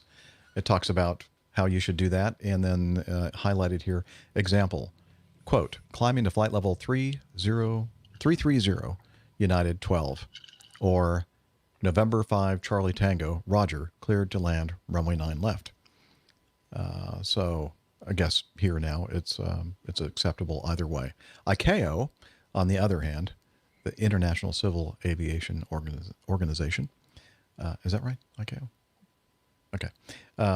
States that the call sign should be placed at the end of the readback. 2.8.3.7. An aircraft should terminate the readback by its call sign. So he said, you were correct, and we stayed above the 50% mark. Nope. Still haven't figured out how to get that window active. We're going to have a tutorial on how to use the soundboard after really this episode. knows which one I'm going to land on and which one I'm going to play. There's a 50% guarantee. Thank you. Thank you, Liz. Anyway, so I hope that one puts this whole thing to bed. And I knew I could count on our wonderful APG community to cite some kind of a document that would state what's right and what's wrong, or what's acceptable. Okay. Let's see. Let's jump to 13 from Glaucus. Hi, team. Hope you're all well. I saw an interesting article regarding bird strikes in our local news. It's actually regarding an incident that took place in the U.S. on a plane of the sister airline from Acme, Delta. And then it gives us this link from news.com.au. Does it take a large bird to make such a damage, or would the speed be the critical factor in the damage? Thank you for your valuable insight and for everything you do for the whole community. We all miss Dana, and since I don't have a lot of time for the social media, I have no news on how he's going. Hope he's enjoying the 737 despite the tiny cockpit. It is a great machine. By the way, I'm sure if you're listening right now, Glaucus or G-Man, you'll know that we've already played a couple of installments of Dana's 737 training experience so far. And we look forward to hearing more from him. And the last thing that G-Man says, we've been able to hear what Liz says from the first day she started whispering in Captain Jeff's ear. Lucky she didn't say what she really thought when the crew made the eventual joke about Canadians. Excellent. Don't worry. She says what she really thinks. Yeah, she does. Yeah, we just can't hear her outside of anymore. showtime. Yeah. And I select certain things that she says from time to time and put them in the audio podcast. So you all can Can't hear her. Yeah. So, does it take a large bird to make such a damage, or would the speed be the critical factor?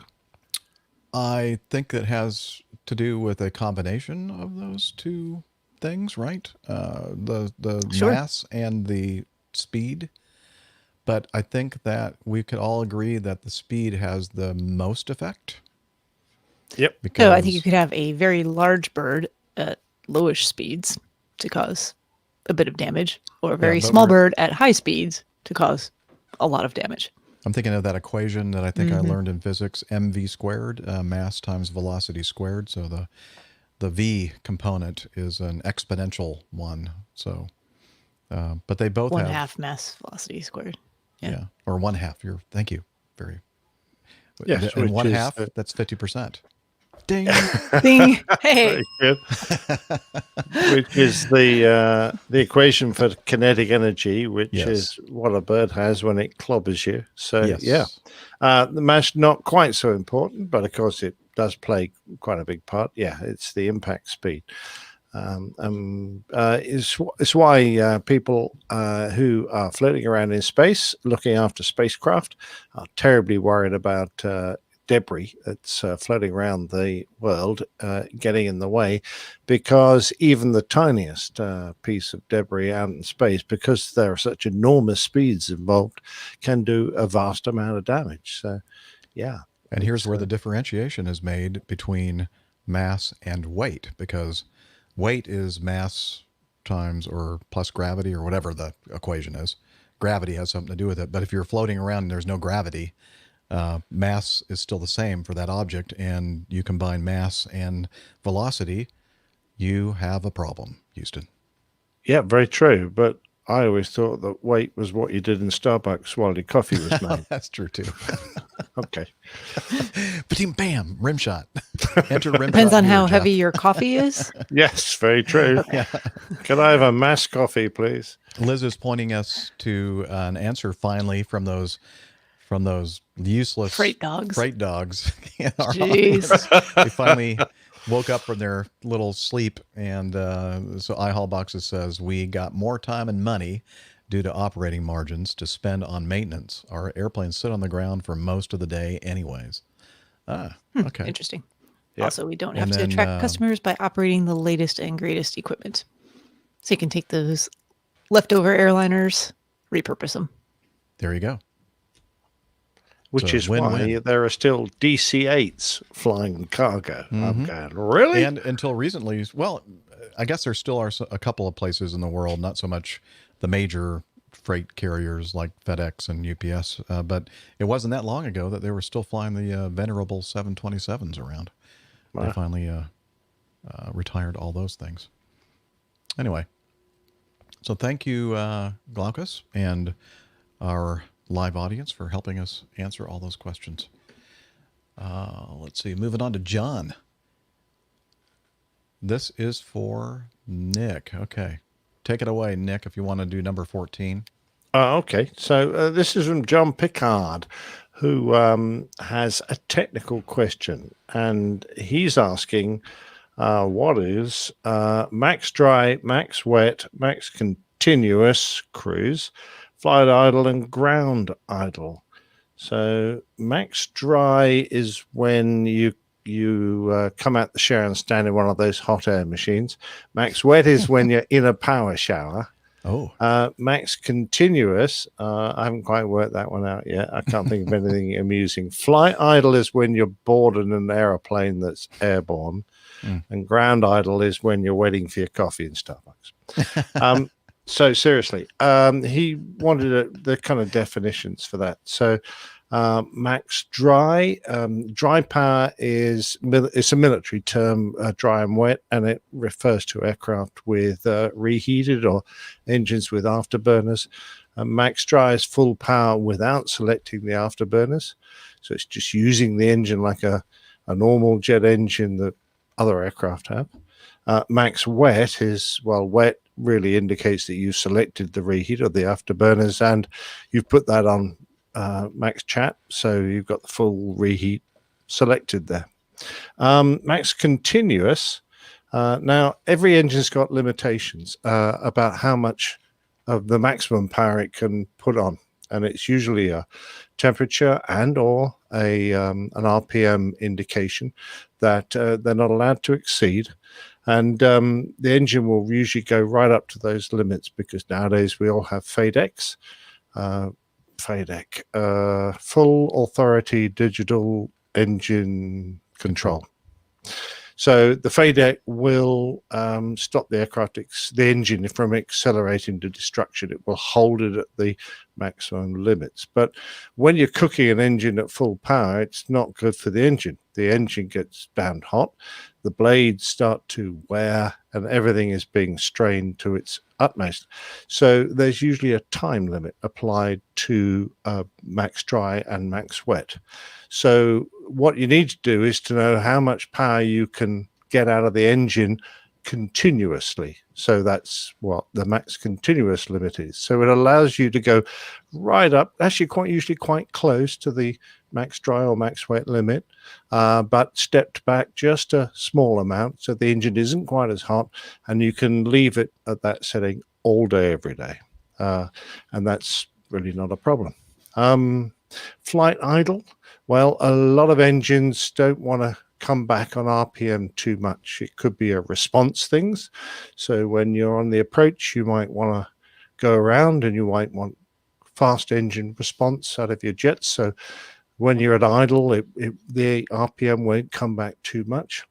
It could be the fact that you need to keep the air conditioning packs running, so you're not allowed to bring the engines too far back in power, or the generators online. There could be various reasons for having a higher idle or minimum speed for the engine, but that doesn't, of course, apply on the ground. Usually on the ground, having a high idle power from your engine is quite embarrassing because you end up scooting along the taxiways, continuing on the brakes. So often when you have activated the weight on wheel switches and the aircraft settle on the ground, when you pull the throttles back to idle, they come to a slightly lower idle setting to allow you to taxi around comfortably, because those other aspects aren't quite so important. What more can I say? I did pull out some limitation cards. So to give you an idea, there are other limits. I'm just looking at the Tornado here. It had a combat limit, which was an extra bit of energy you could get out of the engine, but you're only allowed to use that for 5 minutes. Max reheat you could use for 20 minutes. Minimum reheat you could use for 30 minutes. Max dry you were limited to 36 minutes. Max thrust reverse for 40 seconds. And there are various other limitations there of RPM and temperatures. And from recollection, civil aircraft, we were allowed to use toga, the sort of highest setting you can get out of a civil engine for... Thank you. How did you know I was going to say that? You could use toga for 5 minutes normally. But in an emergency, if you a twin engine airplane lose an engine, you're going to need full power perhaps on that remaining engine for a while. You could double that, use toga there for 10 minutes. Of course, use one. 10 minutes. Of course, in the real world, if you get to your 10 minutes and you still need full power, you're not going to throttle it back if you're going to crash. So, you're just going to break the engine eventually. Yeah. And this is all really to preserve engine life and stop from melting blades and all that kind of stuff. Yeah, if you do exceed, then they'll end up making bottle openers out of the... Yes, that's right. But they'll be slightly that's a win for misshapen someone. and melted. No, most of it's concerned with engine life, because the engine will often accept higher temperatures and higher speeds, but it shortens the life considerably, and everyone gets a bit upset if you do these things for longer. Very good. Well, thank you, John Picard, for sending in the question, and glad that Nick took that one because he knows all these answers. It's all right. moving on to John from CFI John from Redmond, Oregon. Writing in response to a couple of things in your last couple of episodes. It's been a couple of years since I last sent him feedback and appreciate the podcast, which so far, it's been a couple of years since he appreciated the podcast? Sounds like it. Yeah. We don't blame you, John. There are some people out there that have never appreciated it, John. So anyway, which so far has helped me a little. You should put a comma in there. There's been a couple of years since I last sent him feedback and appreciate the podcast. I know, but I thought it was more fun to do. Which so far has the grammar stickler here. Which so far has helped. Yeah, it wasn't the way he wrote it. It was the way I said interpreted it. Yeah. Which so far has helped me keep a little distracted while I'm working on getting my flight medical back. Had a small medical issue late last year, and after spending a week in the hospital, I'm now jumping through the hoops to get the FAA to give me a new medical. Good luck, John. I understand. Well. Yeah. Steph, It's a Steph's struggle. experienced that. Yeah. And if all goes well, I'll be able to start flying again this February. But in episode 442, you were talking about the critical engines and the PA-44 Seminole to help bring you back to the 50% level. Yay, there we go. Thank you. The Seminole does have counter-rotating props, just the same as the Seneca does. Pardon me, Liz? Yeah, I did. Thank you, Liz. Liz makes the point that I'm the one that said that I thought the Seminole has counter-rotating props. So Yeah, I thought we were both in agreement on that, and Rick was we'll the keep one reading here and see who was in error there. Okay. Because this doesn't happen very often, so we might need to make note of It this. doesn't because, he is the... get that one ready. Oracle. The Seminole does have counter-rotating props, just the same as the Seneca. I guess with all the aircraft and systems Captain Rick has had to learn, he can be forgiven for getting something wrong on occasion. No, he cannot be forgiven. Not forgiven. Yeah. He will be Wikipedia ridiculed failed us. for at least a couple episodes to come. Yeah, and he's not even here to He can't defend himself. at all. So we'll have to bring it up again then. Yeah, we will. Put that one on the back burner. Yeah. Thank you, Liz. She says I'm the only one that's perfect here. Well, like Mary Poppins. Practically perfect in every way. She's talking about the Purple Haze incident. But I don't know. Jimi Hendrix. I could be making all this up, too. Maybe she didn't say any of that.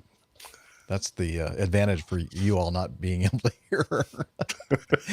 In episode 443, you were talking about 141 schools and using the autopilot. The large flight school I work for, which is based in Oregon and instructs mostly international students, must be an anomaly then, because we have no aircraft that have an autopilot installed, though it would be nice to have them on occasion, especially when flying IMC, but even that's hand-flown. It's interesting watching students shooting an approach in IMC for the first time, especially the ones that insist that they won't or they don't get disoriented. Regards and Cavu from John, CFI, IIMEI. Thanks, John, for that. Appreciate it. And, okay, we'll skip 16 because we're going to have a couple of... a couple of these were we sent out for contract hosts to take care of, but hopefully we'll be in the audio version of this show. Skipping to 17. This is from Mike. Great show, guys and gals. I enjoyed it every week. I was listening to show 380, and the discussion was the removal of a disruptive, abusive, profane passenger. I think the plane was still on the ground, but when this happens in the air, the plane usually diverts to an airport en route rather than proceeding to the destination. Given that many airports are not actually in the city they serve, but are often in rural areas, these areas tend to have small town police forces, or sometimes just county sheriffs and deputies. Are there places known for detaining unruly or removed passengers and throwing the book at them? A few decades ago, I had an airline pilot friend who knew, or I had airline pilot friends who knew of, quote, preferred airports for disruptors, where the local law enforcement would detain them for hours, not allowing them to call until the next day and having substantial bail based on multiple charges for both conduct on the plane as well as conduct in custody. This may just be an urban legend, but I'm wondering if it still exists. Cheers. And again, that's from Mike O'Dorney. You know, I am not aware of any list of airports that are preferred for us to divert to if we have an unruly passenger. Knock on wood, I have not ever had that experience where I've had to divert for that.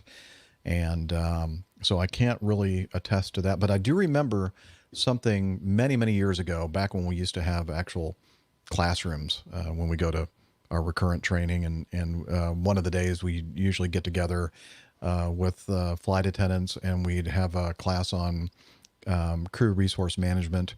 And I do remember one of the instructors there, he was also a lawyer. Wow. What's worse than a pilot? A pilot and a lawyer, right?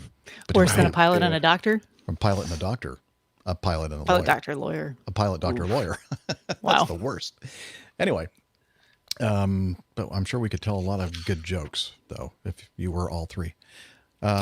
Anyway, he kind of was really making the point back in those days, probably at least 20 years ago, that that is a consideration that we should make, that if you divert because of an unruly passenger, there are some places that you go that they don't have the authority, and I don't remember the exact verbiage he used to explain what kind of authority they really have to actually remove the passenger from the airplane and book them on charges or arrest them or whatever. And I don't remember what the terminology was that he was using, but Dr. Dow authority. That's from Liz. That's a good one. DDA, Dr. Dow authority. Okay, maybe that's what he said. No, I don't think Dr. Dow was even a thing back then. Oh no. Anyway, That was more recent. but I don't know, Nick, did you all have like any, well, I mean, I know it probably would be pretty restrictive for you all to have a much of a variation of places that you would divert to based on the type Well, of flying. we only ever had nice passengers on our Oh, I airplanes. see. There was never a concern. No, actually, you think about it, the bigger airplanes, you can only go into bigger airports, which are going to be well served with law enforcement. So it wasn't really a consideration. Although I do remember having a passenger who refused to stop smoking, and the cabin crew got very upset with him. And when we were going down to Johannesburg, when we were on the approach, I said, well, I hope you've all taken statements and things so we're going to prosecute this. And the girls were very tired. And they said, oh, we can't be bothered with that. It's all too hard. So I went, oh, okay. But I did get on the blower and ask our operations to let the police know, because I thought, well, the least we can do is, have the police escort this guy off the airplane. Because he really was being an absolute pain in the backside. He was held on the airplane till the very last.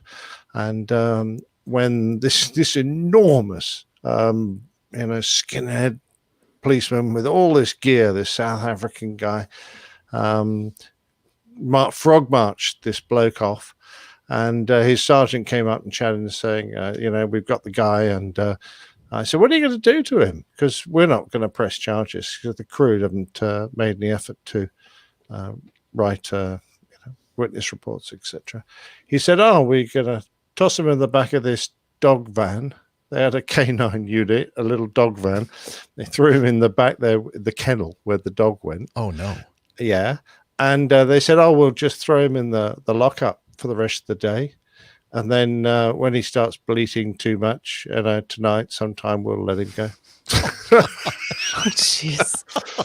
So even though we did absolutely nothing, they locked him in the cells all day. Where was this? This was in Johannesburg. Oh my gosh. South Africa. Very good. Okay. I was really impressed. Wow.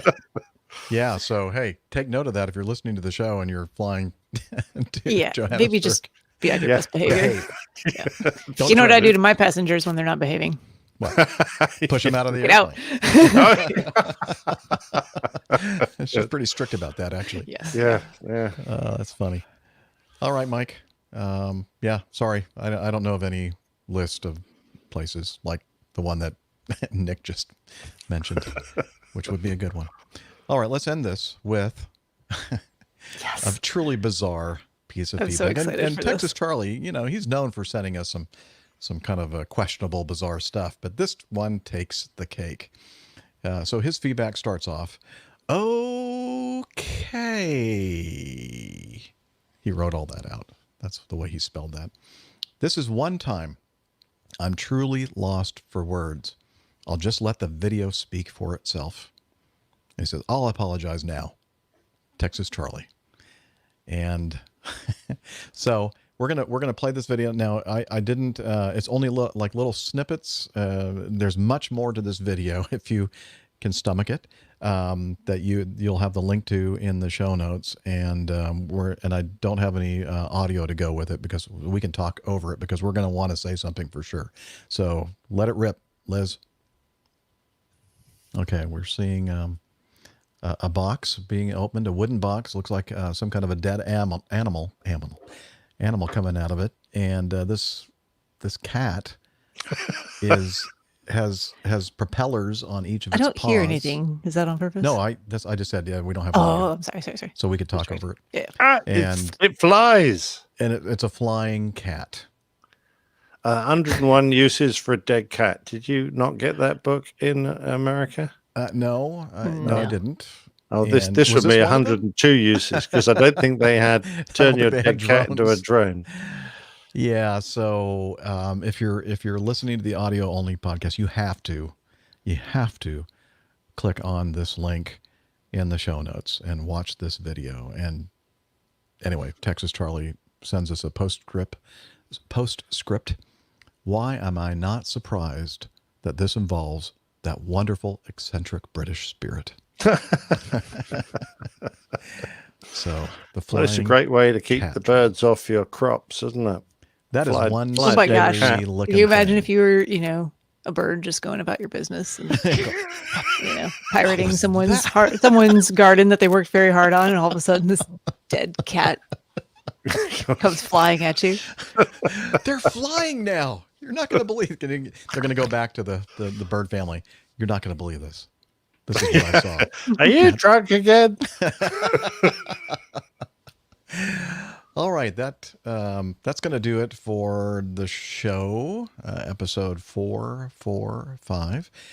Thank you, everyone, for sending in your feedback and joining us for the live show and all that stuff. And if you are new and you want to learn more about the crew and the community and other good stuff, you can head over to airlinepilotguy.com, our website. We have the library there. Librarian Tiffany manages that. We have a Plain Tales page, which has extra information that Nick puts in there for us and pictures and that kind of stuff that accompany his Plain Tales. And merchandise and information about the coffee fund. We have the community calendar and much, much more. So please check it out, airlinepilotguy.com, the website. And we're also on social media, or what we like to call the social medias. Check out the social medias. You can head over to twitter.com. We are at APG Crew. You can also find us at facebook.com/airlinepilotguy. And Instagram, we're also at APG Crew. So come and join the community there. Come join us. And we look forward to seeing you on the social medias. Absolutely. And also we have a Slack team. And let's see if we can get the microphone turned up here in the restroom. Don't worry about that. Oh, there he is. If you're watching the video, there's Hillel. And let's see. But I'm dripping wet. Okay, well, towel off and tell us about Slack. APG listeners, please join us on our Slack team. Slack is a communication, coordination, and sharing platform that works on your mobile, laptop, or browser.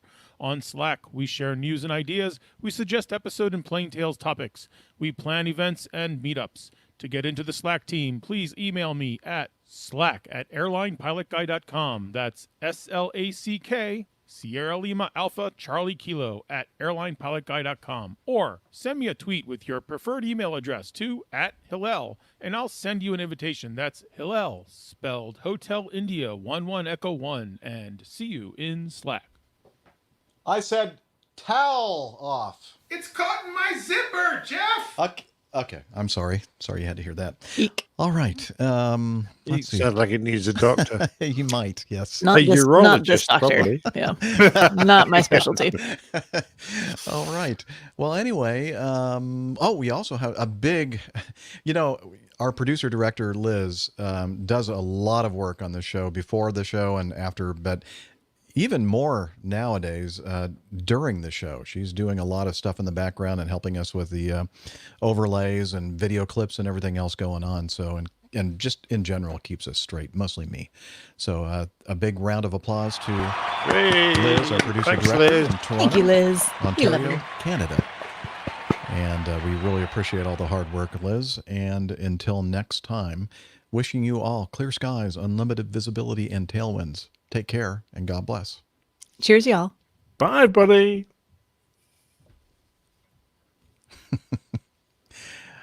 You know what I didn't think of? The fact that we have two of these pieces of feedback being done by Rick, and that's probably going to add a lot of extra. This is going to be a much longer than about 3 hours. another half an hour if he's got two feedbacks. I didn't think about that until just toward the end. I'm thinking, oh, shoot, we should have cut it off a little bit earlier. Oh, well. It could be a long show. Yep, it might be a long show. It might be a 3.5 hour show. Yeah, don't get used to it, Liz says. Don't get used to it. Yeah. Let's see. Thank you, everyone in the chat room, the live audience, for joining us. It always makes it a much better show when you're there. And you can send us snarky comments and witty comments and all that stuff. And show title suggestions. Show title suggestions.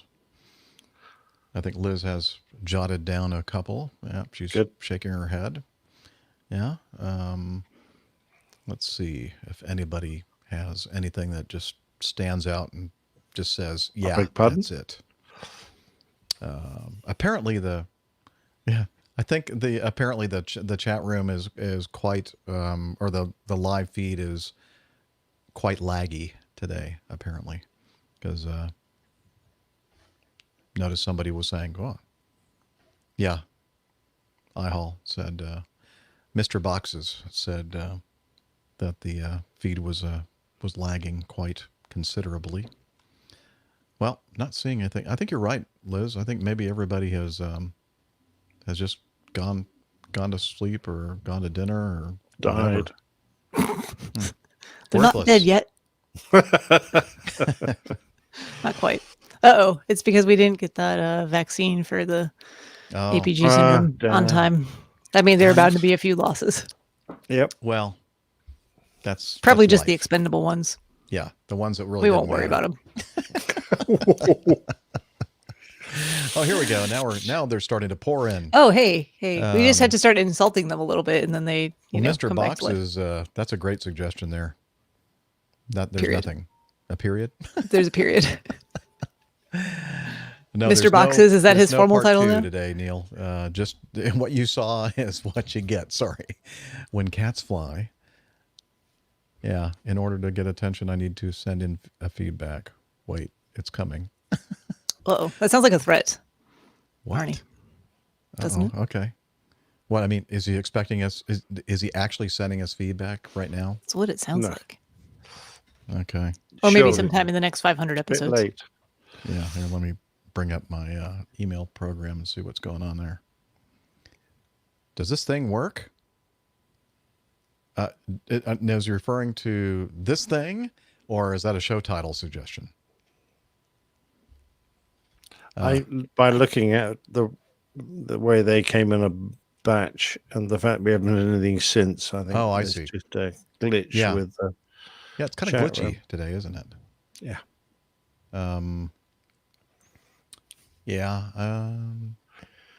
Don't see any emails as far as feedback is concerned. I'm desperate to make sure I get some input into the show title, but it is getting a bit late. Yeah, gotcha. I've got a medical appointment early in the morning. As usual, Nick, we're just going to end the broadcast, and then we're going to discuss viable show titles. There's just the crew, because we usually disregard pretty much anything that anybody suggested. No, that's not true. That's not true at all. All right. Yeah.